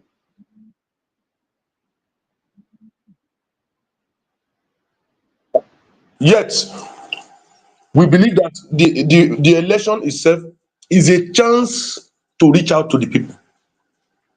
And if by any error or mistake from the ruling class, the people are massively behind us, we are going to, in a revolutionary way, engage the ballot. We are going to turn the ballot to a barricade. That is why we are engaging them, we are contesting. While I've been contesting, I tested on August 10th because I led the protest for end bad governance. And I was also the one who led the protest on October 1st. So totally, we are not throwing away our ideas. That it's just like protest. Some people believe that you can protest, but that will not get to revolution. But how do we get to revolution? The revolution is life. It's like a drop of water from the rain. When it's dropped small, before you know it, it becomes an ocean. It goes big. And it's also like the ballot. We use the ballot system to popularize our ideas, to popularize the alternative. We need to present the alternative. Just like Sowore, when he contested, he was able to use that opportunity to tell Nigerians, don't allow them to remove subsidy. Oh, that's the only thing you have. Oh. Now, after the whole of the ruling class were united on the removal of subsidy, if it is that there was not a Sowore who was against that, by now, most of Nigerians would have been delusioned to say, all our leaders are the same thing. But as it is now, people say, oh, there was somebody at that period who said he was not going to remove subsidy. So the people will now galvanize towards that idea. So for us, the election presents an opportunity to be able to make your ideas to reach out to everybody. Go to radio stations, go to television stations, go to debates, and be able to present your ideas directly in an official manner. Know that you have illusions in the anti-democratic system that is currently going. No, we are contesting so as to be able to present an alternative to people. And if things turn the other way and people galvanize around us, even during this election, we are going to revolutionarily defend their votes. Thank you so much for the question. I have a follow-up from your answer. No. There's no follow-up question, please. Sorry about that. We're running out of time. Thank you, Mr. Kunle Ajayi. Electric giving me the opportunity to Can you hold on, Mr. Tony? Before we go, Mr. Kunle Ajayi, thank you for joining us. I hope you stay behind. I believe everyone have asked you. Okay, we lost him. Okay, I've had him back again. He went off. I don't know what they worry. We're going to the second segment of tonight broadcast. Foley just joined us. Sorry, I got you wrong, Foley. Where's Mr. Kunle? Did I lose him? I think I lost him just now. Okay, it's backstage. Sorry, I just added him back now. We're going to the second part of this broadcast, or the main broadcast, which is who will deliver change, examining Nigerian political forces. Let's get this clear, please, gentlemen, without a lady. Listen, we want to change. Tinubu is the president.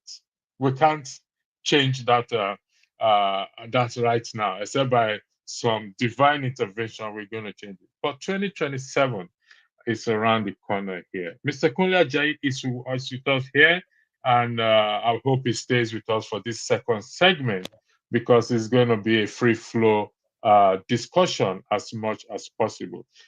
This segment came about as a result of the statement Peter Obi made, which is one. He said, as we examine Peter Obi's statement during Nigeria to liberate the nation from state capture by unpatriotic leaders, Nigerians. Let's take note of that, Nigerians. So the question before us, question number one, which is Peter Obi's focus on transparency and accountability sufficient to dismantle the entrenched corruption he criticized? Number two is, can Sowore's confrontational style galvanize support for systemic reforms, or does it risk losing potential allies who are weary of drastic change? And finally, does Nnamdi Kanu focus on ethnic identity align with the broader aspiration of all Nigerians, or does it deepen existing divide? So this is where we have today the second aspect of our of this discussion. So again, I'm going to start with Mr. James in no particular order. I'll go to Mr. Tony. Okay, then I'll start making choices of. Foley B just joined us. CM also wants to weigh in on that. So, Mr. James, I know you've already weighed in earlier on this, but if you can do a recap, it would be highly appreciated. Except you want to yield the floor, then I go to Mr. Tony. Okay. Okay, I will answer the first question, or I comment on the first question. This is the first question. I'm sure you can hear me clearly. Yes, I can hear you. Good. Mr. Peter Obi, frankly speaking, deserves a pat on the back for being a governor of a state. And he came out with clean hands. Nobody up till now has been able to say that Peter Obi stole 1 naira while he was in State House in Anambra State. That is to his credit. It should not be denied, no matter our opinion of him. So if he, based on that, he has the credentials to aspire to be president of Nigeria. It's not an easy credential. Although somebody like Buhari as well, nobody has been able to say that Buhari stole 1 naira, both in his military days and up till now. But despite that credential he had, he disappointed the country catastrophically. But that does not mean that Peter Obi will be like him. Now, the issue is this. I remember reading a book, which most of you must have read, called The Godfather by Mario Puzo. I think in the opening chapter, there's a man they call Americo Bonacera who took the matter to court. Some boys molested his daughter, and he went to the court for justice. The court ruled that the boys were sentenced to certain terms imprisonment, I think suspended sentence, as they call it in America. And this displeased Americo Bonacera, and he decided to go to Don Corleone, the Godfather, for justice. Don Corleone reminded him that you believed in America. You had a problem, and you took it to court. The court has ruled, so what do you want me to do? I was here, but I'm not quoting him directly. I was here, you knew that I was here before you went to obtain justice from America because you believe in America. That is the case with Peter Obi. He believed in the project Nigeria. That is why after the 2023 elections, he took the matter to court. The court has ruled. You believed in the court. You told the people to calm down. Don't take over the streets because I have confidence in the court. Now, he has gone to court before and he was given justice and he accepted the decision of the court. So if the court on this occasion disappoints him, so be it. The court has ruled that you did not win the election. That is how I see his case. It is the people of Nigeria who will liberate themselves, not anybody. Sowore cannot liberate Nigeria. What's his name? Peter Obi cannot liberate Nigeria. Atiku will never liberate Nigeria. Mr. Bola Tinubu will not liberate Nigeria. It is only Nigerians who will liberate themselves from this problem. Now, revolution, yes, I'm in support of it, but we should have something in mind, and that is, not all revolutions bring about the desired changes. I've been saying this on this platform very many times. We've had successful revolutions in the history of mankind. And we also have some revolutions that failed. A good example is the Ghana Revolution. When Jerry Rawlings came and wiped out 4 generals, Afrifa Akufo and Achampong, with another Afrifa Akufo and Achampong, retired heads of states, and other army generals, Ghanaians were looking forward to a revolutionary change. But somehow, somewhere along the line, the revolution was derailed, and it was an example. It has been an example of a failed revolution. Ghana, if it's better than Nigeria, is just marginally better, despite the horrendous experience they went through in 1979. So when Nigerians are tired of saying they are tired, they will know what to do. As Mr. Ajayi was saying some time ago, for the first time in the history of the country, it's surprising to me that people are questioning religious leaders. I grew up in Benin City. We had a very prominent religious leader during my youthful days. People were not of the habit of questioning them. Whatever they say is as good as an utterance of Jesus Christ. People are questioning them. And for the first time in the history of Nigeria, people are attacking policemen.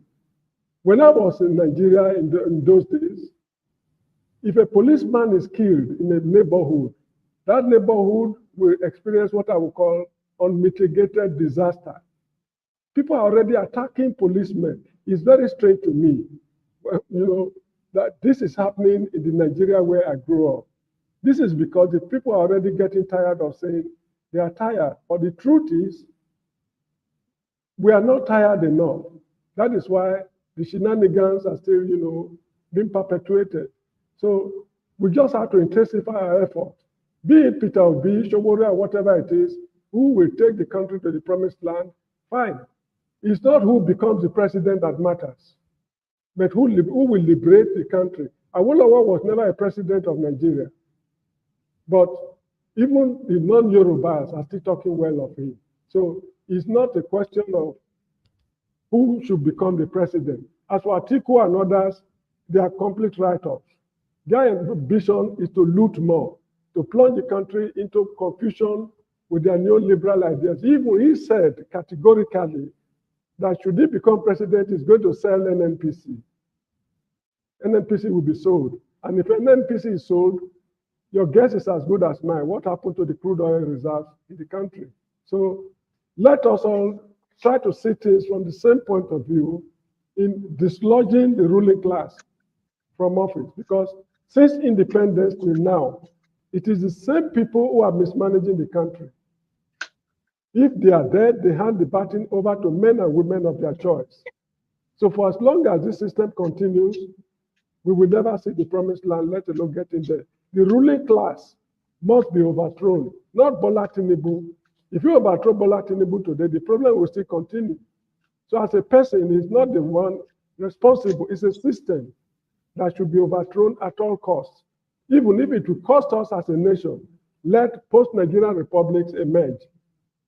Let everyone go its way. But for this very class to continue what they are doing. So here it is to every one of us. If we don't see any of these men that can deliver a change, then who are we pitching our tent on? No, you don't need to preach your tent on anybody. You see, it is the people, like on those states in 1983 election. The people rose against Akinyomo Boriowo. Nobody spearheaded them. Michael Ajashi was driving his Volkswagen Beetle car, remember, when this problem was going on. It is the people that will say enough is enough. Enough is not yet enough. This is why the leadership is still in office. Thank you. Mr. Tony, before I come to you, before I come to you, I beg your indulgence. A few people just join us. If you don't mind, Foley B is joining from Nigeria, so let me give Foley B the floor, just in case Mr. Kulia Jai has left. Foley B, thanks for joining. The floor is just in respect to who will deliver the change if it's none of, Mr. James said if the people are ready. Do you think the people are not ready? Do you think Nigerians are not ready? Or is it the case of Sorry, my brother. I'm in a meeting here. I'll get back to you when I'm done. Sorry. Okay. So, Mr. Yeah. Tony, the floor is yours then. Thank you. All right, thank you. Then we'll go to Kenem, Man of Prestige. Okay, what we'll do is we're going to make it a free flow. I want to make it a free flow where I moderate less. But I am here and I'm watching. We consider each other and we let the discussion go out. You can interject, but with respect, or tell the person you want to interject. Please, no personal attack, no disrespect to anybody. Why not handle the baton to somebody? Hand the baton to somebody. Okay, I am here. I'm not going anywhere. Okay, see, no, Mr. James, I'll give you that honor. You said I should hand the baton to somebody else, and you're saying no. I'm here. I'm not going anywhere. I'm like Mr. James, I'm not going anywhere. I'm part of the broadcast.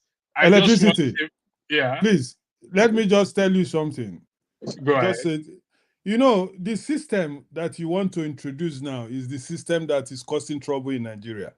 Now you want to open the floor so that all of us will be copying jabby. Oh, no.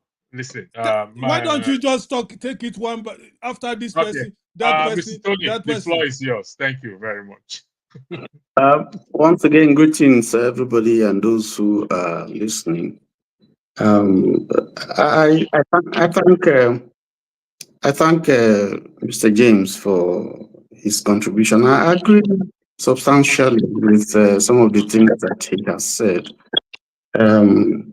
But you see, in any nation, leadership is critical because leadership leads and influences people towards a particular goal. And in this case, we are looking for a leader who will be able to deliver. And the reason is because we are not satisfied with the quality of leadership that we are having now. And from what we see, Nigeria is not working. That's my own personal opinion. But can it work? My answer is yes, it can work if we have the right leadership. And there was something that our brother James talked about that I want to key into. And he mentioned something that's very critical. I talked about the system. What is a system?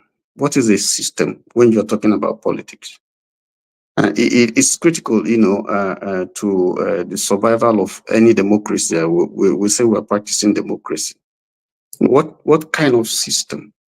And system, is holistic. It consists of the structures, the people, the followership, the way people do things, the policies, the goal and the vision of a nation, and how these are pursued, to bring about the greatest good for the, greatest people.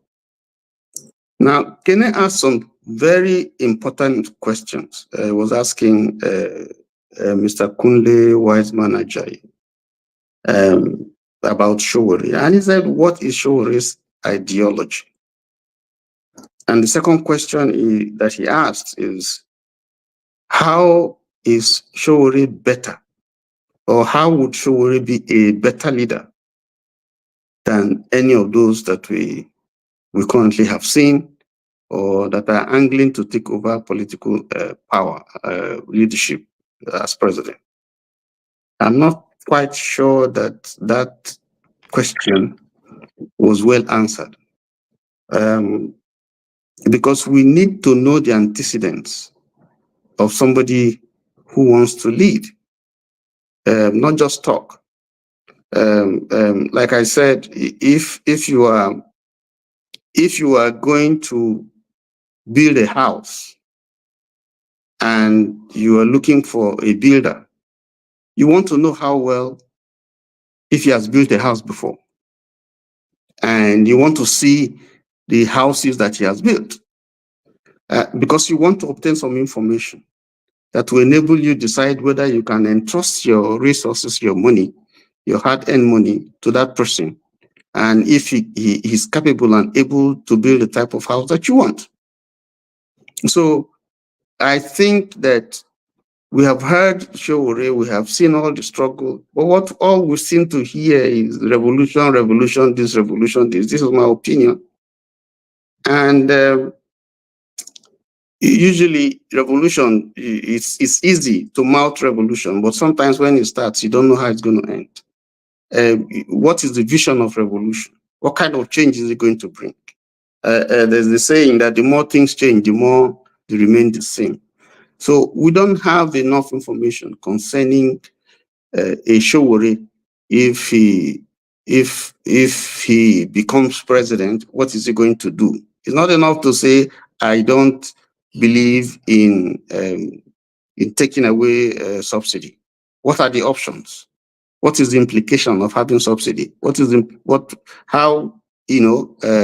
what is a better way to deal with the situation that we have now? Because Nigeria has a problem. Okay, so we haven't gotten that. Now, if you talk about Peter Obi, we know, we have read about him when he was in the university, how, he as a student, as an undergraduate student, what he was doing to sustain himself in the university. We know his family background. We know, we have read about his, business, his prowess in terms of the businesses that he was doing, at corporate levels, in the banking industry, as a trader, because he calls himself a trader. We know what he has done and the achievements, if you like, that he has, the progress that he has made and so on, and what people say about him, and the awards that he has gotten. There are tangible proofs that we can see, not just what he has said.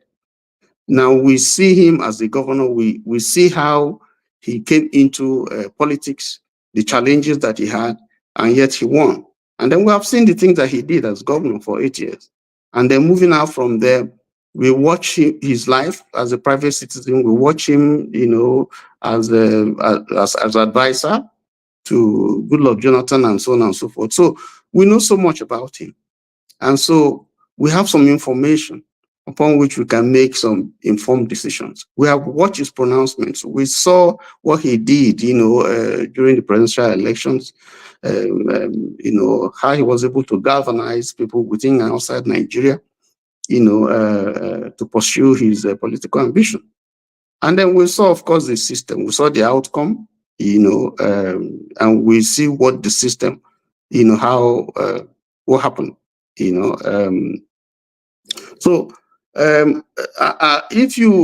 my opinion, going by, because I have a measurable standard, I have something with which I can measure him, not just by the things that he has said. So for me, the kind of vision that I think that Nigeria should be pursuing is one that is measurable, not one that after 1 year, you would say, the problems that Nigeria had was problems that we have experiencing for the past 20, 30 years. Nobody can do anything. Even if an angel comes from heaven, he can't do anything. Then why are you contesting for office? We're not interested in someone who will give us excuses. We are interested in people who go there and do the work. And I think if you go by the pronouncements of Obi and the way he has carried himself, I think very strongly, I believe that if given the chance, that he has the opportunity, if he can galvanize people within a very short time, and he can sell his ideas in the marketplace, and people buy into it, and they are ready for the first time. Since I started taking interest in politics, for the first time, this is the first time that I'm seeing that people are willing to leave, even though some people were in diaspora, to come and vote specifically because they have had certain things that they think will impact their lives and the lives of people and their nation positively. The first time that I'm seeing people across board, across ethnic divides and religious divide, coming in to say, we want to buy into this, we want to spend our money, we are not going to, we want to promote a culture where people can run, young people can just, there were people who, just because they are associated with the idea, they were voted in, they didn't pay any money, they didn't even campaign. So if we want to run a system that is all inclusive, that is a system where you don't have to pay 100 million, 200 million to be able to run for political office, which alienates a lot of people. Now, the kind of idea that Obi is preferring, and the fact that Nigeria actually needs to move away from consumption and go to production, for me, is the kind of message that you should be hearing, that we should pursue a system that does not disenfranchise people ab initio. We want a system that is all inclusive, where everybody can participate, and give his ideas and be accountable, and then an objective, a goal that is verifiable, a goal that you can appraise after a few years. You can go back and look at it and say, how far have we done? So for me, to answer your first question, I think that an Obi, is someone that this nation needs, and let me stop there. So we'll start to time. I'll start to time us now because this podcast will go on for 1 hour. I don't want to exceed the 3 hour mark. So I'll come to you, CM. Sorry, I'm going to start the timing from you. So you have 5 minutes, please, for your own. You came in and you wanted to weigh in on the topic itself. So then I'll go to Kene in no particular order. Then I'll go to Desta Ferreira. You'll be the last to go. No, you'll be go. Then it will be fully B. If we go fully B in the meeting. CM, the floor is yours. Thank Hold you. on, hold on. Why are you escaping me? It's not What's going particular on? I order. only Mr. made a Man of comment. Prestige, I did What not of escape me? you. What of me? Revolution, I I was said in supposed no to go with. particular order. That means I'm going Okay, to that's call why you. I did not meant talk. Oh, now you talk. I say make I talk. Now No, this no. different. Man of I Prestige, mean, in no particular. do you think I'm here for fancy? What's going on? I mean, you can't just exclude me and or revolution because Mr. you Man of mentioned Prestige. everybody except me and revolution. Okay, sorry. Man of Prestige, you will go after Ferreira, and Revolution, you will go last. Is that okay? I did not exclude you. I know you're there. So, CM, the floor is yours. Okay, just You got 5 minutes, please. okay. Thank you. I have to be quite fast. I'll answer question number one. Is P2B's focus on transparency and accountability sufficient Yeah, to let me highlight dismantle? the question again. Yeah, This yeah. is I question number. copied. I've already copied Okay. it. Okay, you already Sufficient. copied. All right. Yeah, sufficient to dismantle the entrenched corruption he criticizes. Yes, P2B is a strong critic of corruption in Nigeria. We all know that there is corruption in Nigeria, and P2B is criticizing it. Now, the transparency he's advocating and the accountability, will it be sufficient to dismantle it? How best can we dismantle corruption if not when you are in office, you live by example? Yes, it will be enough. If given the chance, P2B is in Aso Rock. Because I know even if he didn't do anything, first, all this presidential jet, that is part of corruption. He will sell them off. He doesn't care to take a commercial flight to any part of the world. Do you know the other day? I don't know whether it's true, but I believe the pontiff, Pope Francis, was in a commercial flight. Pope, a world figure like that, was in a. So there's nothing wrong with that. So that is a war. So that as a president of the country, you use commercial flight. So tell me why a state governor will be striving to have a jet. It will be a shame because that is type of revolution. People can take it up. Somebody can then want to campaign. He said, "As if I become the governor, I will be using a commercial flight." And God so kind, if Peter Obi as president want now to promote a gubernatorial candidate, he goes to the state, he raised the hand up, he said, "Look, as the president, I use a commercial flight. If he comes in, that is what everybody should use. That will win people votes. That will win people over." So the best way to fight corruption in Nigeria is the way Peter Obi is doing it. By the way, and he's the best suited to lead the fight because this is a man who said, I mean, since independence, I've not had anybody say it, any presidential candidate, that go and investigate, interrogate my past. If you find anything shady, say it, I stop. Till today, no politician has taken that challenge. So that tells you that the man is worth his onions. He knows what he's saying. So he can leave the example. Already in Anambra, he did it. For instance, he is imagine what a plot of land. What is a plot of land? He was given a plot of land, the commissioner for land. He said, no, don't give it to me. This is the lady who has served 35 years in the civil service, who came to tell me that governor will be retiring next month or this month. I've been just because I have to sign and tell you. Peter said, give her that land. Let it be her parting gift. Somebody who has served the state for 35 years, and I'm the governor. I've not even stayed up to 1 year or 2 years, and you are giving me land. So there are reasons. I mean, with this, I said the only best way. To be honest, I agree. This question is well framed, and I like the question. The answer is in the question. The way you live, if you can live by example, that is when people will even be afraid. When they say the president in Aso Rock is not interested in presidential jet, he sold all these fleets of cars, they're expensive, and said, "Hey, nothing, give me the car to use." Do you know what it means?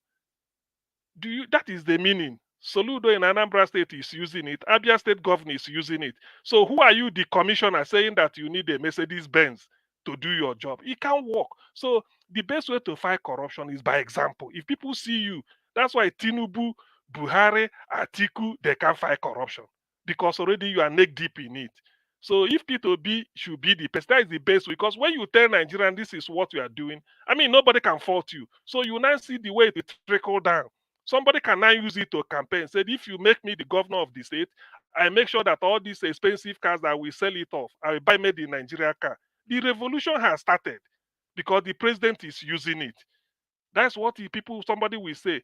Some will say if the president can take commercial flight to New York every September for United Nations General Assembly, why shouldn't I take my own commercial flight? So I think my time is up. If it's up, then that's okay. Thank you very much. So it's in order. That Thank is the you. simple Even though you have 50 seconds, but you've yielded the floor. Thank you. Thank you No, for that. it's in Please. the bank. It's in the bank. It's in the bank. Yeah, put it in the I bank. want to bank Use it. it to I want to answer the bank it. second. Ferreira wants to leave, and so please, I beg your indulgence. Let me give him his 5 minutes so that he can give his final submission. Then we'll go to Kene. Man of prestige, I can see smile on your face. Ferreira, the floor is yours. Thank you. Yeah, oh, thank you very much. Electricity. Everybody loves electricity. I still find it hard to love you, but I like you. Anyway, I think everyone that has spoken so far, including the guest, everybody is honestly approaching the Nigerian problem the wrong direction. I'm not the wisest person. I might be the dumbest person. But I'm going to tell you all, if you bring Jesus to come and rule Nigeria, God forgive me, he's going to fail. The structure is damaged. Nothing good is going to come out of a damaged structure. Nigeria is like a bus without an engine, without tires. And all of you, I just see the Obi supporters highlight all the good qualities of Obi. I see the Sowore supporters highlight the qualities of Sowore. I see the Atikus and the Tinumbus saying, oh, well, my teeth is better than yours. Wrong approach. First of all, a man is not going to save that country, no matter how noble or strong that man is. But the people can. But the people themselves are part of the problem. Nigeria is fantastically corrupt. It is not a Tinubu issue. It has been like that for the past 40 years since I was a teenager, listening to Fela's song. Fela was very clear about it. Authority stealing, a pass-arm robbery. We Africans have to do something about this nonsense. Nigeria has been structured to favor the authority, not the people. The elite who come in once in a while as activists, Sowore of today, what's the name of that former Edo governor who was a labor leader? I can't remember, I don't do names. You know, he was a strong labor leader. From there, he became governor. What is he today? The strongest anti-democratic element in your society. So others will come. They would claim they are activists. Then when they get there, they will fall to the whims of the system. Not because it's their fault, but because that is what we are. We are Nigerians. Everybody that is surviving in that country right now, nobody is surviving on that their 70,000 naira salary. It is that extra bribe they collect here. It is that extra illegal deal they do here. It is that abuse of the system that they do that keeps them afloat. And you are all here lying to yourself. Nigerian moral decadence is gone. The religious leaders have compounded that. They preach gospel of prosperity to make it worse.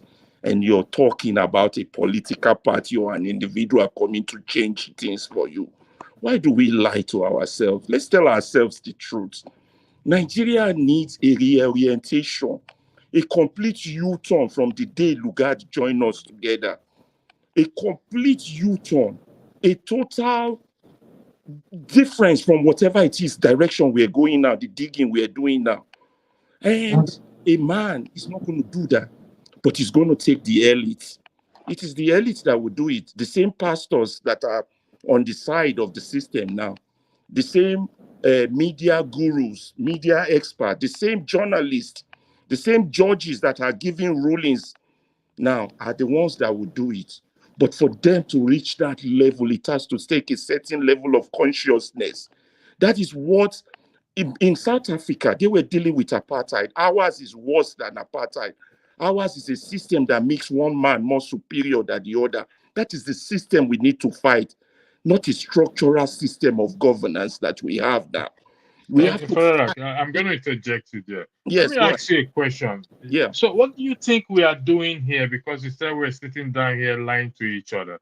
What do you think we are doing? Is it not to educate ourselves and speak to our consciousness? What exactly do you think we are doing? Or can you please tell us what we should do? Because it appears you know the way and we don't know the way. Please, can you educate us? Okay. All right. Who is next? Because sometimes I really don't understand. I'm available. Okay, I'm next, right? Yeah. Okay. Can I hold on? Let me go to Folibi, please. Foley, can I come to you after Folibi? Folibi, the floor is yours. Thank you. All right. Good one. Good evening, everyone. In fact, I'm happy, and I'm also being great for being among you guys this evening. I appreciate what we are doing presently, but I just want to speak towards what my last speaker talked about: a Nigerian as a vehicle that doesn't have an engine, that doesn't have a tire.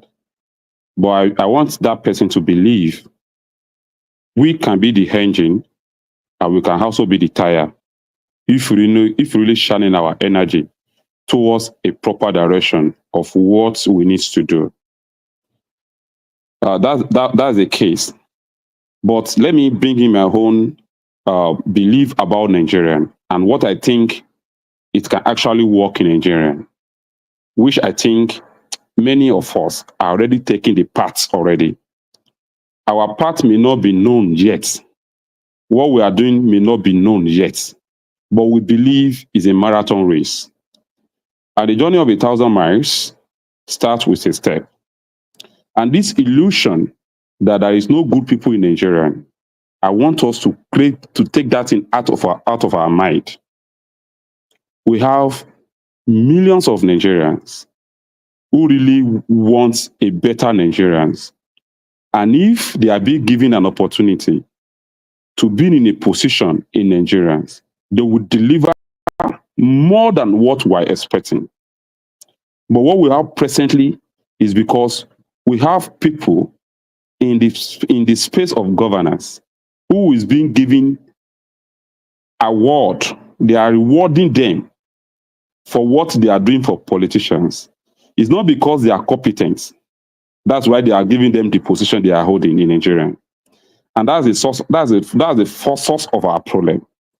When you give somebody who is not prepared for a position, who doesn't know what is going to do on that position, you give them chance to go and govern a space.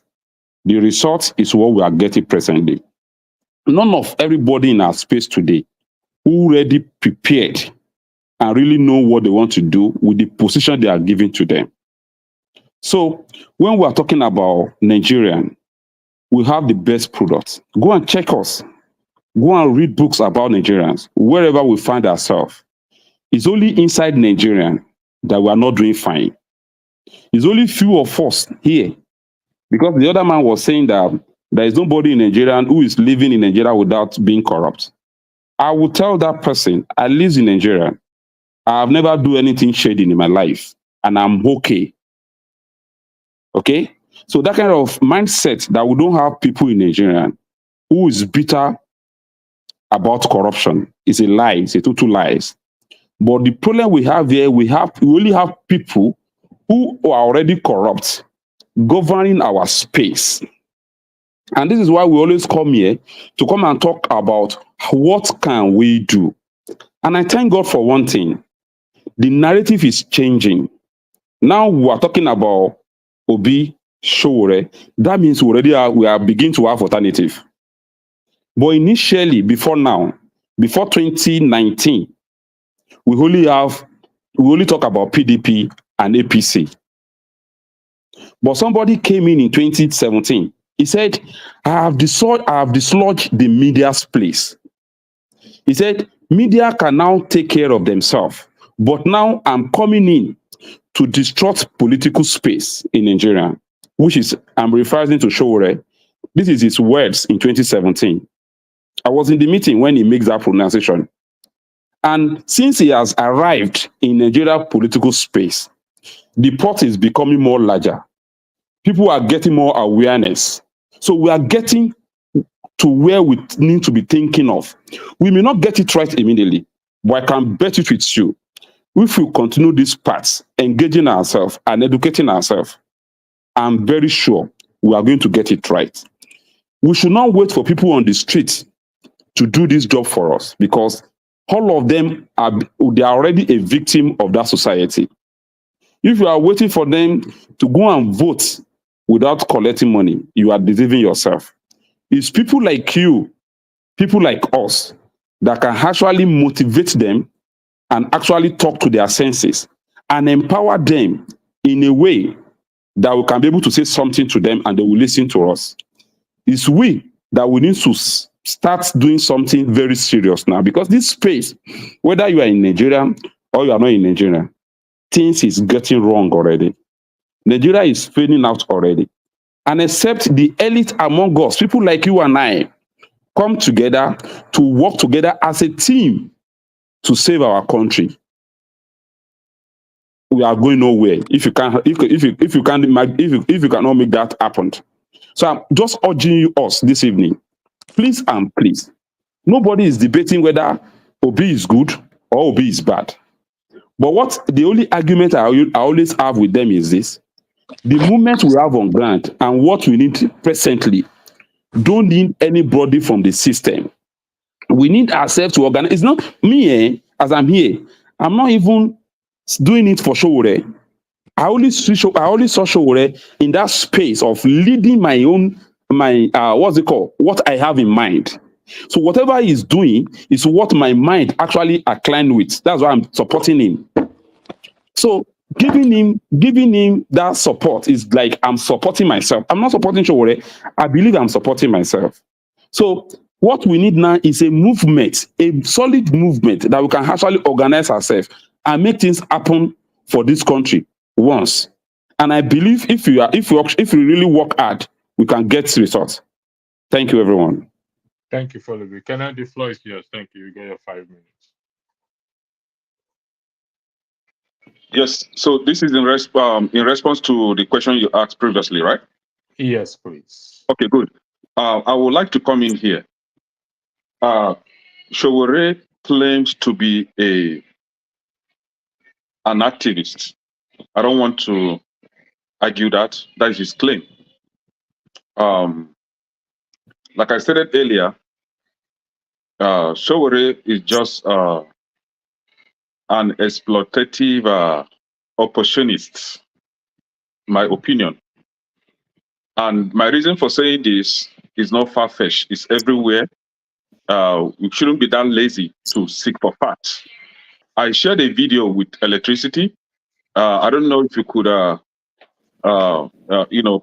give me that favor of playing that video for everyone to see, where Sowore was boasting of having brought Buhari to power. So Sowore, in his sense of judgment, he thought that Buhari could be a better leader than Goodluck Jonathan. The same Sowore came back after he saw the reaction from Nigerians, and he tried to deny what he said. And Nigerians were playing it everywhere for him to hear for the second time. And this is the same person that people are now trying to put him on the same platform with Peter Obi. No, to me, Sowore is not a competition to Peter Obi. One Gbenga Adeyinka advised Sowore to go and contest for National Assembly and prove himself on that platform. And I agree with Benga Adeyinka. My reason being that, having seen that he claimed to be a an activist, I think he will be able to protect or fight for our right in the National Assembly, because that is where most of the decisions are made. So he should fit in well in the National Assembly. And thank you, Mr.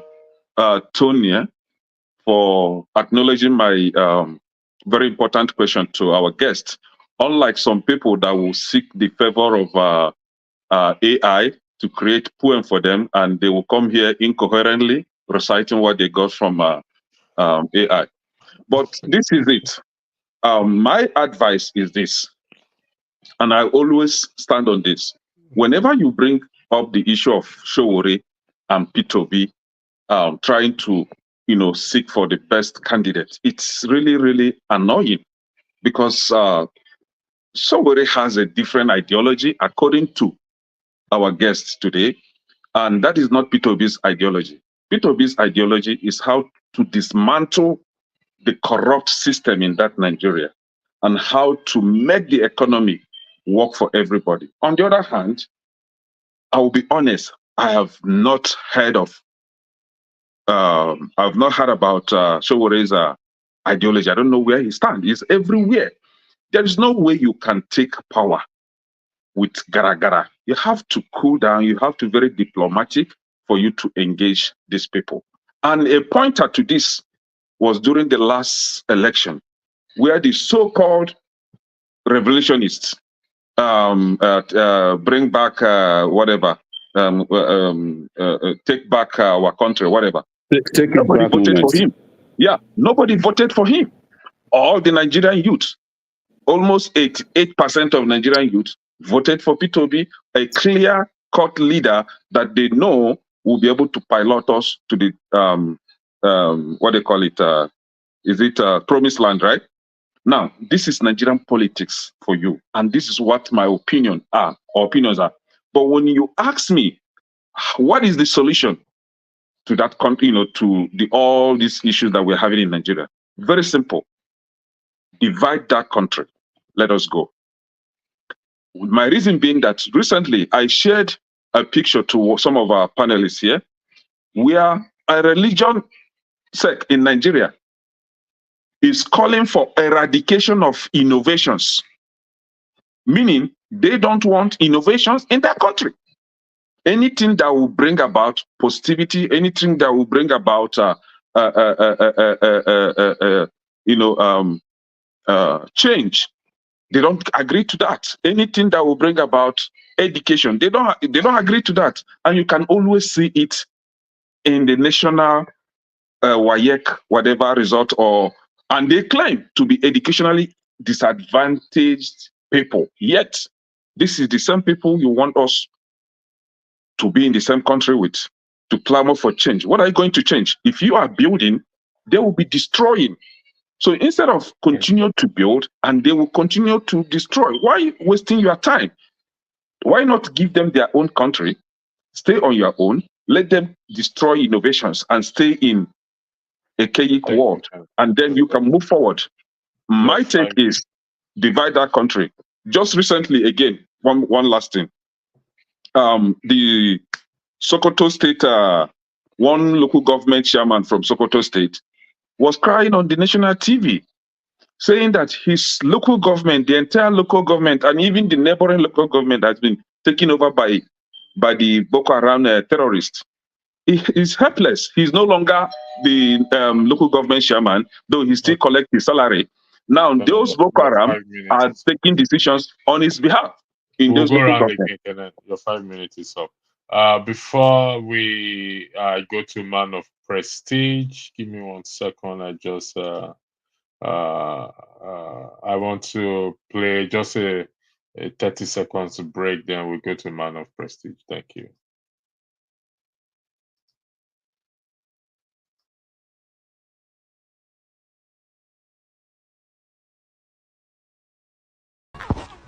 Oyin. Yes. Tipping one said. Ẹgbẹ́ kìíní ìwà èmi ló kàn. Mo sọ pé. Tipping one said. Recruit 50 million youths into the army, what they will eat? Cassava, àgbàdo. Peter, T-Pain once said, The farmer will make more money. Your lunch will not be imported. Your dinner will be cassava by Tawa.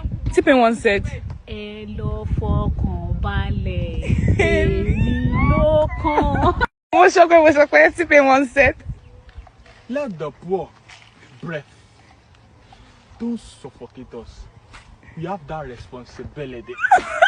Larry. T-Pain once said, Great Nigeria students. Great. Very good. All right. Just a short break, just to for us to just. I like that comedy. Where is it? I need to remove it from the studio. Opportunity, please. Can I actually have I want to have just 1 minute talk with this my brother, the last speaker. Sorry. Okay, Kene. Okay, go ahead. Yeah. For 1 minute. All right, sir. I think Mr. Kene would add to me. I'm sorry. I don't even know where you stand. Whether it's for Obi to govern Nigeria or for Nigeria to separate. That shows me and you are not on the same page. My own is to have a Nigeria that works. And anything that will make Nigeria work is what I'm in for. So it's like you don't even know what you want. So I don't want to drag that space with you. But one thing I will tell you, anything that you are saying, please make sure you verify and go to the root of what that thing is. The video you said you sent to Mr. Electricity. I can give you the full video, what really happened during that conversation, what made that conversation happen. And I will give you a video in 2014 when Sowore was warning Nigerians not to believe in Buhari or in APC, that anybody that believe in them, that they will come and make anything happen in this country, is being delusional. I will send you that video, Mr. Electricity, as well. So if we are talking here, let's be virtual about every point we are bringing here. Don't just hate somebody because you hate somebody. And mind you, sorry, stop saying somebody is comparing somebody to somebody is nothing. Please, nobody is better than anybody. What we need here is brain. What do you have to offer? Okay? Nobody needs your money in your accounts. You can be billionaires fucking with you with your billions. We need your idea. We need your brain. We need somebody who is willing, who loves the masses, who is in love with the people. And we can tell by their doing. So let's stop deceiving ourselves on that. Okay? Thank you very much. Thank you. Man of Prestige, the floor is yours. You got 5 minutes. Thank Please, you. can you give me 30 seconds, please? 30 seconds. It won't be more than 30 seconds. Please, 30 seconds. Please. If I give you 30 seconds, you 30 speak. seconds. Desta No. is here. Man of Prestige has his spoke. 30 Revolution seconds. is there. Please, I beg. You are my own man. You are my own man. I'll 30 come to seconds. you. Okay. It should be more than 30 seconds. You can't use 30 seconds, Ken. It's not possible. Even they write it in books. You can't use 30 seconds. Man of Prestige, the floor is yours. Please, thank you. Okay. Yeah.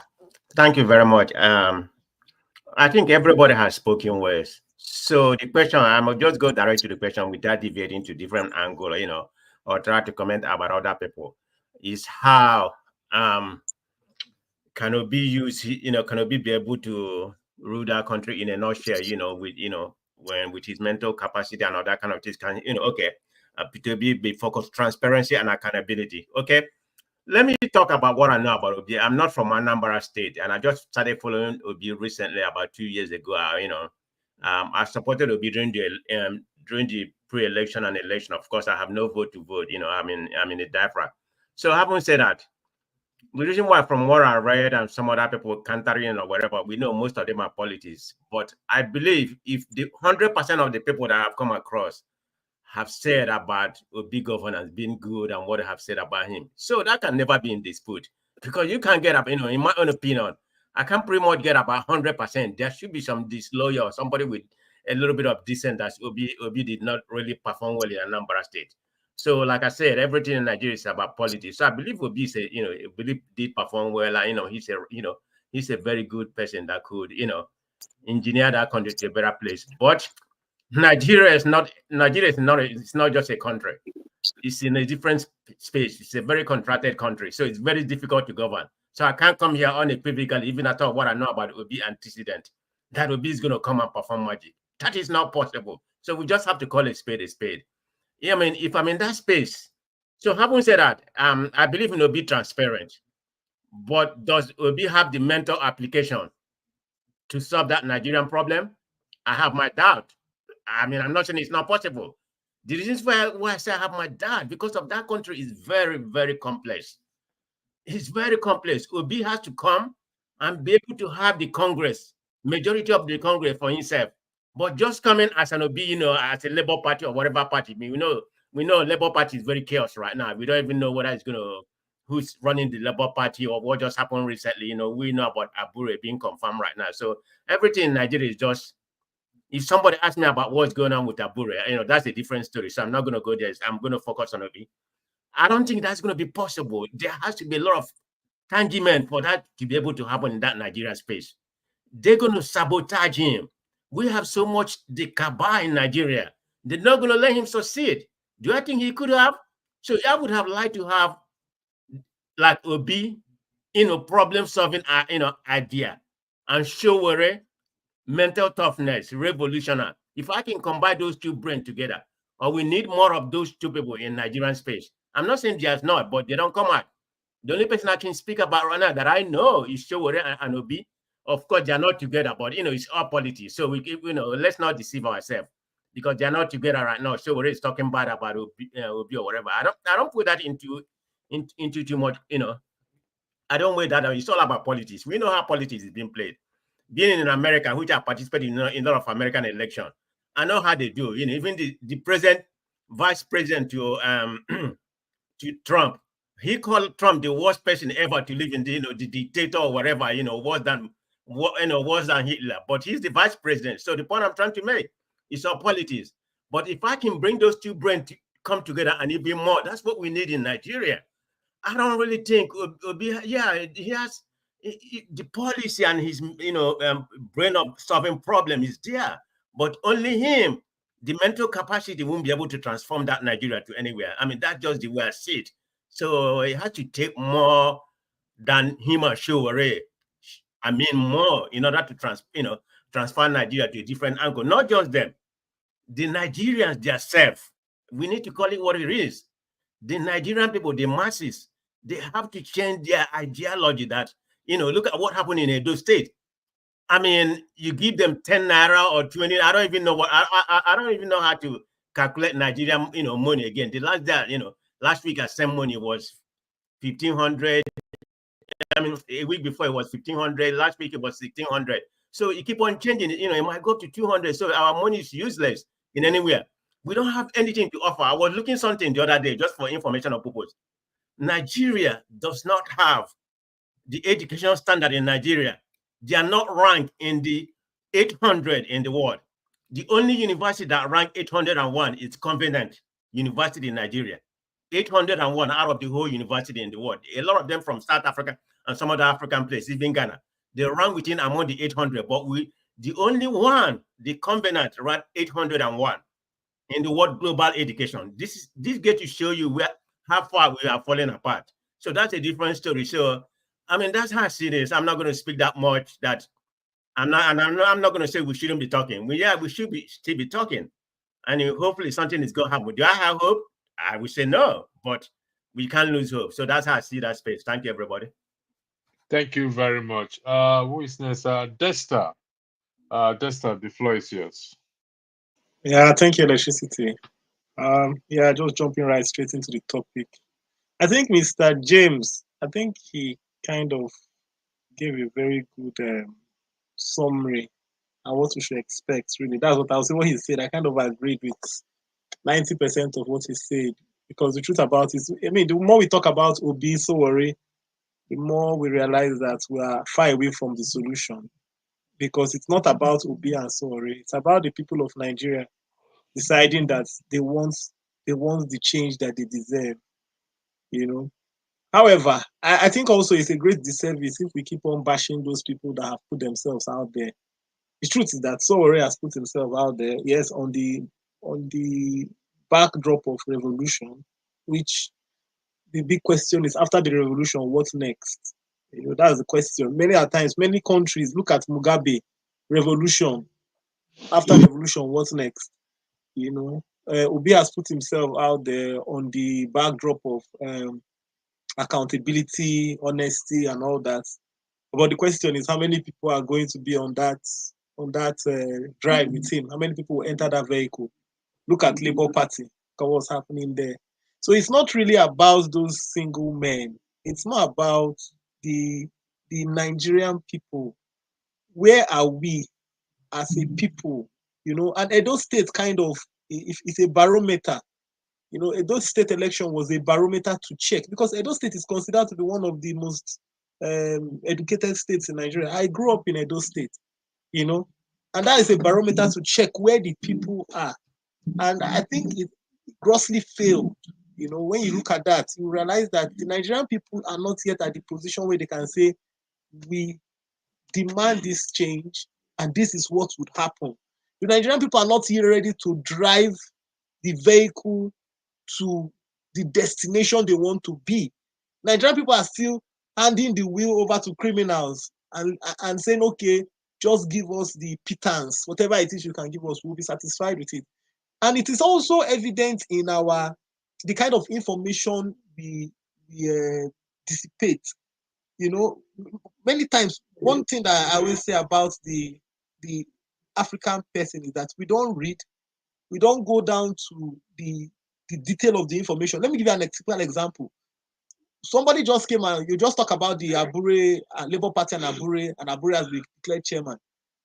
The truth about that situation is that if you dig deep into that situation of Abure being declared chairman, it goes back to the corruption in the Nigerian court system. But that case is not related to the caretaker committee. Actually, what happened was that Abure, when they were doing the Ondo State election. Desna, can we stay on the topic, please? Let's leave Aburi aside, please. Stay on the topic. Okay, no, what I'm just trying to say is that one of the things, the example the narrative I was trying to drive there is that if we cannot be conscious as a people to demand clear information, truthful information, fairness and justice, we are not ready.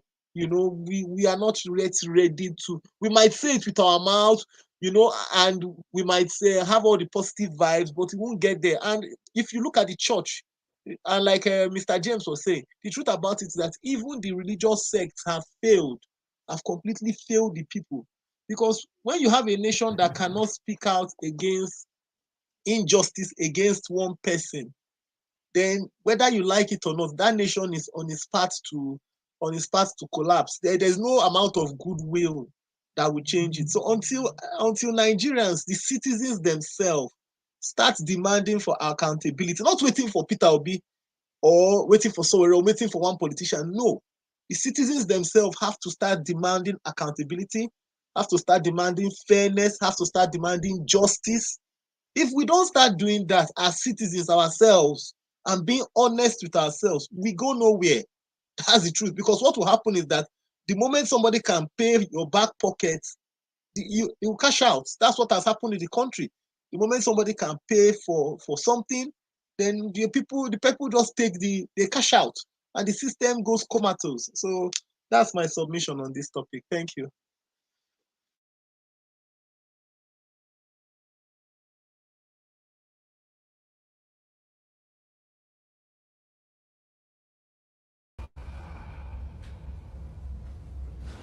You there, second desk, blue jacket. What is your name? My name is Alexis. Alexis, please leave my lecture room. I don't want to see you at one of my lectures ever again. I don't understand. I am not going to ask a second time. Thank you.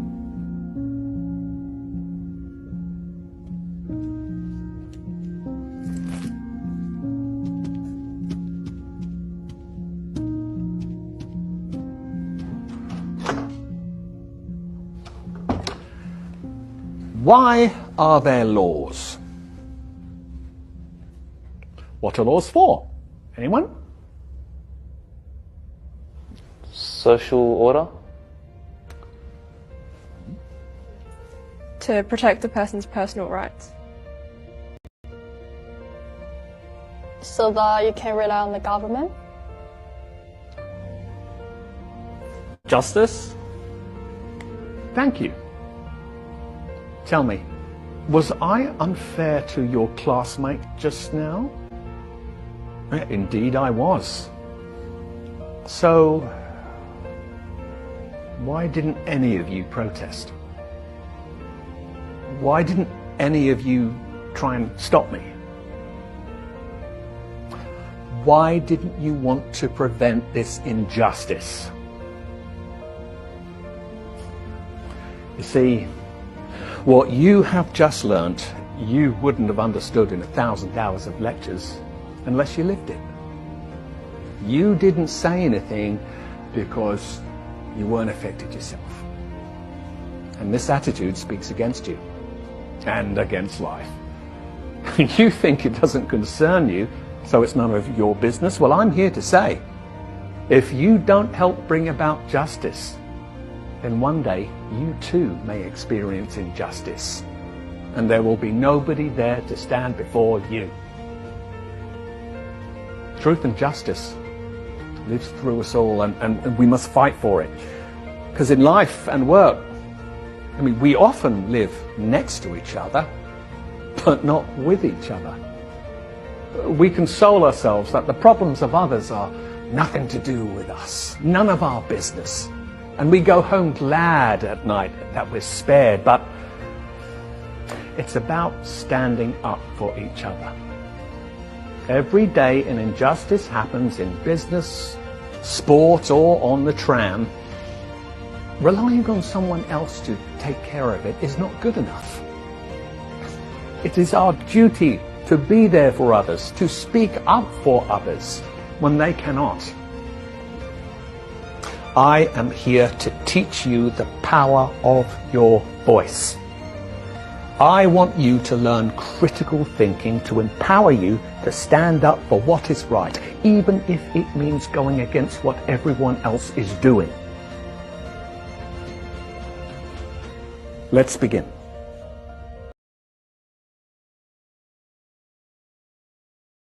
Thank you very much. It's Ferreira here. Ferreira, I asked you a question because you earlier stated that we're all here sitting down talking. It's like we don't know what we're doing. Would you mind to tell us exactly which way forward? Okay, it's not ready for us.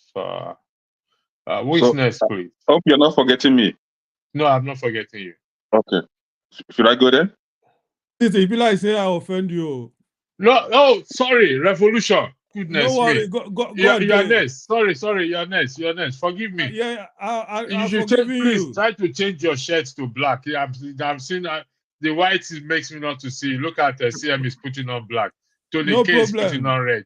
No Man of problem. Person is putting on green. Okay, go ahead. The floor is yours. You have I'll give you extra 1 minute, 6 minutes. Thank you, say you no see me why I white like a star. Anyway, no problem. I like that video you played before I came. I got the chance to speak. That is what Peter Toy say. We the Rastaman, he say, I don't want no peace. I want equal rights and justice. So I'm following the argument Mr. Foley based his own thing on. Many people might not like Sowore as a person. You understand me? But Sowore represents what a real Nigerians are looking for. The real Nigerians are looking for right now. That is why you see many of us are behind Sowore. And I've investigated him myself. I didn't have the opportunity to go to university, but I had the opportunity to study Nigerians for years. I've studied Nigerians everywhere. I disguise myself. I've said it on this show. Sometimes I just disguise myself, go somewhere, look for Nigerian community to study Nigerians. How do Nigerians behave? What is our problem? Why are we not progressive? Even in America, even in Europe, when you go to Nigerian society, you will still see that mess we have in that country. You understand me? You go to Nigerian church in here I live in Sweden, you still see that mess that we are talking about. So when people are saying, okay, let me go with this your 3 questions. You talk about Nnamdi Kanu. Nnamdi Kanu has tried to keep Nigeria together. He saw that he thinks he cannot work. He's asking for division. Number 1. Peter Obi, Mr. Excellent, he has done so well in Enugu. Or people who know him, they believe he's a man of integrity. He can do something. But people who is talking of today knows that Peter Obi has no chance to do anything in Nigeria. He's I call him a coward. He might be a very intelligent guy. He might be, and let me tell you, many Nigerians are like Peter Obi. You understand me? Most of us are very honest people. But the system in Nigeria has made everybody look dirty. You understand me? So even if you don't want to take bribe for Nigeria, some people go tell you, say you are a fool. You understand me? In that Nigeria we are living in.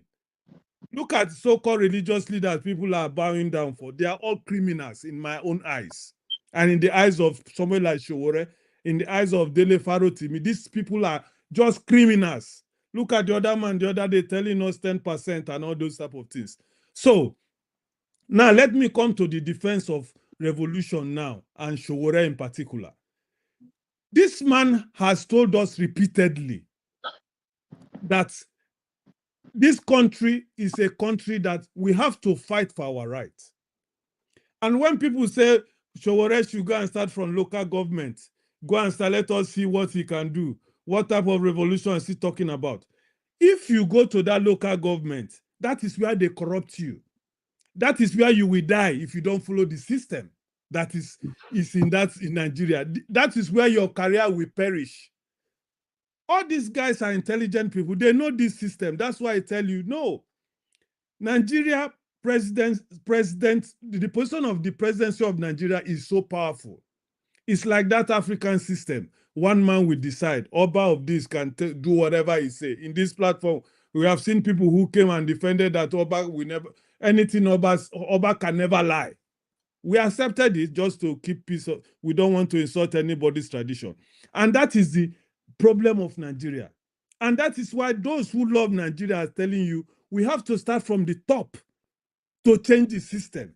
Because if you start from the low, you will never get, you cannot even come to the, you will never move.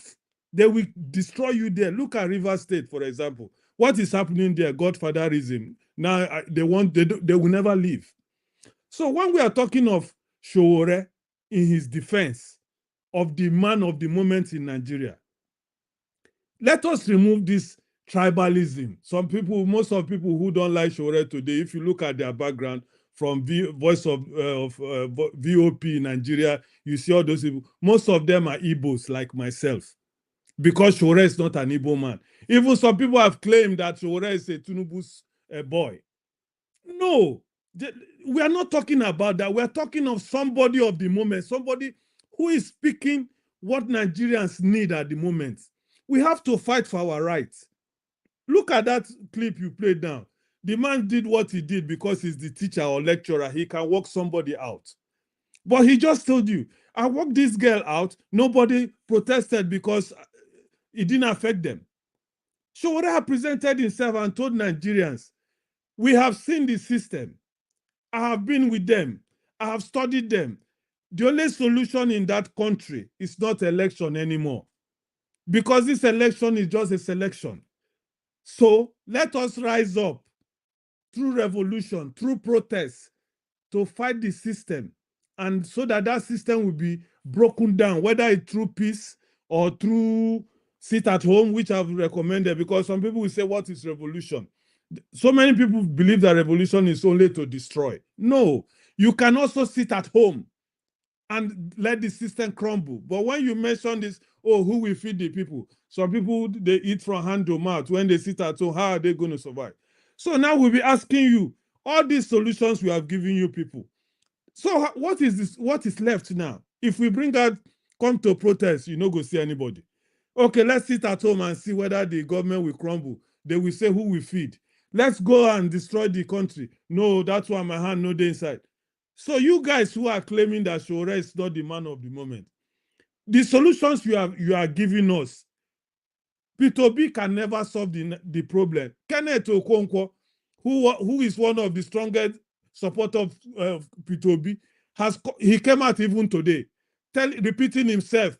Peter Obi has nothing to do with the Nigerian system. There are a lot of good people in that country. Bola Ige, they were all there. What happened to them? We all know what happened to these people. You get to power, they destroy you. If you don't want to give, they kill you. And nobody will talk. The latest system, okay, let me just round up. My submission is that until we follow this footstep of people like Sowore, we will come back in 2027, stay crying. Thank you. Thank you, Revolution. I'll give you 2 minutes. Oh, 2 minutes. 2 minutes. I don't think 2 minutes. Oh, Lord. Okay, I'll give you 5 minutes. Go ahead. Okay, thank you. I'll give you 5 minutes. Yes. Or 3 minutes. Thank you. So I'm actually trying to respond to Foley, where he stated that he said that I'm confused because I support Peter Obi and I support IPOB. Now, if I'm confused, then I will put it to him that Sowore is more confused than I am. And my reason being that Sowore is contesting to be the president of Nigeria, right?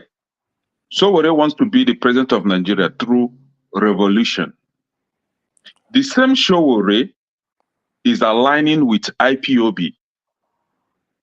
In IPOB, we all know that what they stand for is division, separation. They stand for dissolution of Nigeria completely. No. You want to be the president of a country, and you are not aligned, and you are now aligning with a group that are fighting for division of the country. Are you not confused? Now, my take is this. What I stated, if Foley did not understand me well, let me correct him very well. When it comes to political discussions in Nigeria, I have my opinion. But when it comes to seeking for solution to that many problems in Nigeria, I stand for division, separation, and secession. Everybody go his way. So if I'm confused, then Sowore is the father of confusion. And my reason again for saying that is, Revolution stated that Sowore represent what Nigerians are looking for. No, Oga, you are wrong. If Sowore represent what Nigerians are looking for, that would have been proven in the just concluded election. In short, that would have been ongoing discussion right now. But if you ask me what Sowore represent, Sowore represent a confused set of Nigerians that don't think well to know what revolution is all about. You are now calling Peter Obi a coward, a man that single-handedly built his wealth without any trace of corruption, a billionaire that built his wealth, give employment without any trace of corruption, came back to Nigeria, continued to build his wealth, manage banks, even in that same Nigeria has become a president, a governor of a state, proving his worth as the governor of a state. He left a template for others to follow. This is the same person that was arrested, that was kicked out of office, in short, kidnapped, and he fought his way back through the legal means. Is the same man that you open the same mouth you used to eat yam and cocoyam to say that he's a coward over somebody that has never managed a public or private office. Sowore never managed anything in his life. The only thing that Sowore has managed is Sahara Reporter blogging stuff. That is it. What again? Some of you here, if you have a project, just as Nigeria is a project, and you want to give this project to an engineer, you look for a qualified engineer that has an antecedent that you look up to, or a president that you now say, okay, this is the template. This is what he has done for Mr. B. Then let me give him this project. You'll be convinced before you give him that project. And you are now supporting somebody that has none of this. And you want me at this age to support somebody that have no traces of what he has achieved in terms of leadership. No, I am too big for that. I am not part of those confused followers because he echoed a revolution. Then I should sheepishly support revolution. You said that. Revolution. Last, please. You said that somebody told you to fight for your right. If at this age you don't know that you have to fight for your right, you have to wait for your age mate or even somebody that you senior to come and tell you to fight for your right, then something is very questionable, right? Then lastly, I am Igbo person and I'm not supporting Peter Obi because I'm Igbo.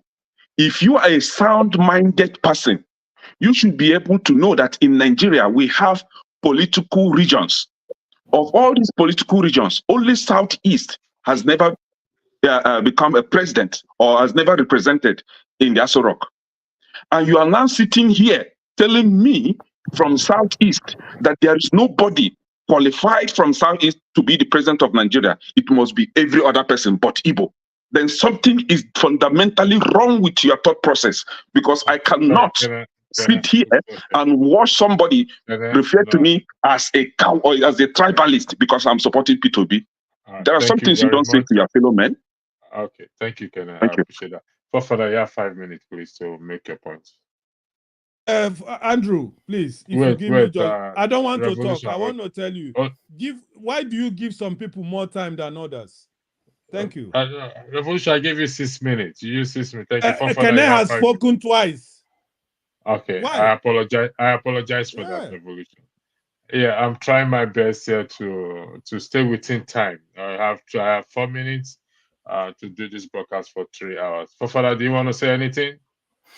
Yeah, I would like to say something. It's an interesting conversation. Yeah, greetings, Electricity. Thank you for having me on. Greetings to the panelists and the chat and to the viewers. I must say, I'm sorry to say that I am more aligned to where Kene is coming from on this. I've been finding that disturbingly, I've been agreeing with Kene in quite a few things. But regarding this Sowore's matter, I seem to align with him because there's a kind of discordant tone or contradictory tone that comes from his way of perceiving the country, actually. And because the reason why Kene doesn't like him is slightly different from why I don't like him with his alignment with this in Nnamdi Kanu. Because if Kene can detect that, okay, this guy that wants to govern the country is aligning with the separatists, that's something that doesn't seem proper. And because his way of doing things is not very clear. The only thing I know about him is that he's against corruption. The day after, he doesn't tell us anything about the day after, because his old impression, his own idea is that corruption is at the core of Nigeria's problem. That's the only problem Nigeria has. But how about the future you are painting for Nigeria? How do we deal with the challenges of the global world we are in? Nigeria is in a global world. We are not just sitting in Aso Rock and that's the end of Nigeria. I don't see any vision that he has painted out for Nigeria. Because I think if he had done that, I don't think it would even matter whether he has governed or not. People will follow him to an extent. I think that is at the core of the problem. There is no clear vision of where, if anything, he's had a lot of ups and downs. And it's a shame because he's at the forefront of the revolutionary thoughts in the context of this in Nigeria. Because if that is all we've got, you wonder why things haven't changed. You need to have a more robust revolutionary front that has a vision that the people can think about. When they think about it, they think, oh my God, that vision is very good. There's a reason why people go to church. Okay, some people say they go and find women and all the rest of it, but still, at the core of it is they want to go to heaven. they want to go to heaven. They see the good things that come from it. So when Sowore paints a vision, the vision that he paints is revenge against the criminals, not a vision for the future that Nigerians are going to live in. If anyone thinks that he painted a future that is going to be great for Nigeria in your vision, you can let me know, because all I see is revenge for the criminals, revenge for the criminals, revenge and punish the criminals. Nothing compelling to say this is the path you're going to chart. How are you going to navigate America? How are you going to navigate the UK? How are you going to navigate the UN? What is your plan for Nigeria? How are we going to get industrialized? He doesn't speak about those things often, and that is concerning to me. But I will leave it at that. Thank you. All right, thank you, gentlemen. Sorry. Let me just round up with 15 seconds. I think the change is going to happen in Nigeria when the time comes. It could come anytime, and it might come. It may not even be Sowore at all. It's going to happen, and it may be an event that will trigger it. And before you know it, you are going to see leadership in Nigeria is going to emerge. Thank you. Thank you, gentlemen. Revolution, I'm sorry if you're offended that I didn't give you more time. Apologies for that. I would like to thank those who have joined in the comment section. Madam Luke, thank you for your super Andrew, chat. I'm not offended, please. I'm not offended. Okay. I have 3 hours and our time is up. So again, I would like to thank every one of you for joining here. It's highly appreciated. We will continue this discussion. We will continue to speak to our conscience. We won't stop speaking, whether anyone thinks we sit down here talking anything or whether they don't agree with what we're doing here. Because the more we speak, yes, we need action. We need people to do more than talking, but talking is also part of it. If Martin Luther did not talk and lead the protest, people want to react or respond to it. If Peter Obi did not talk about transparency and accountability, most people will not come out to go and vote. So talking is part of it. Whoever disagree with talking, then it's telling us we should go deaf and dumb then, which we are not going to do. So again, I would like to thank every one of you that have joined this podcast. It's been a pleasure having you. And please, tomorrow is another day. There are 3 segments or 4 segments tomorrow for us to join. So you have a lovely evening and God bless you. I didn't know it, so the time flies. Okay.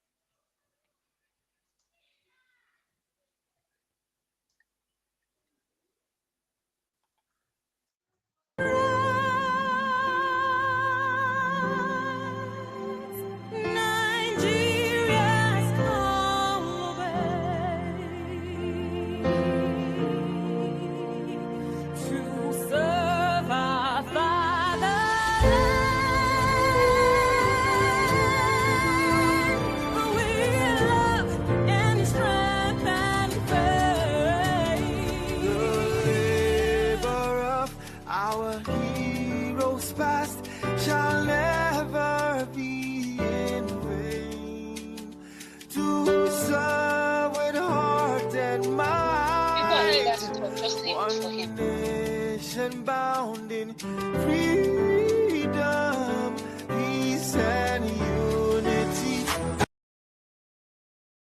1 second, please. Okay, 2 Nigerians left, so he didn't indicate he wants to continue. So unfortunately, that's the end of the podcast. Thank you very much.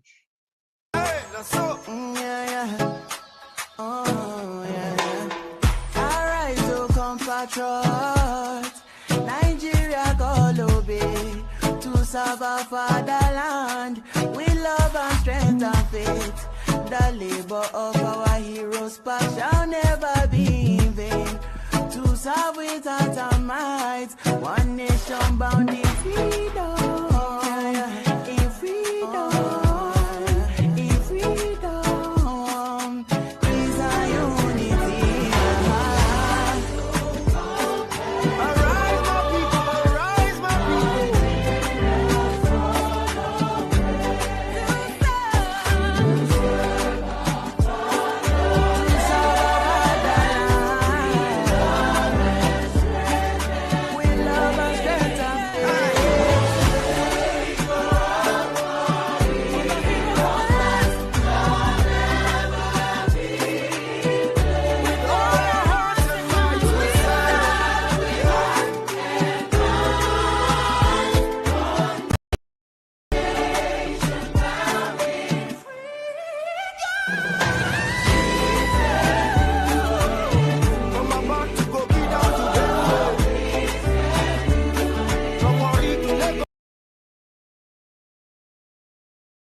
Thank you. Thank you so much for watching. Thank you. Have you subscribed? Yes, you. Have you subscribed? You. Yeah, before you go, click. It's free. Click.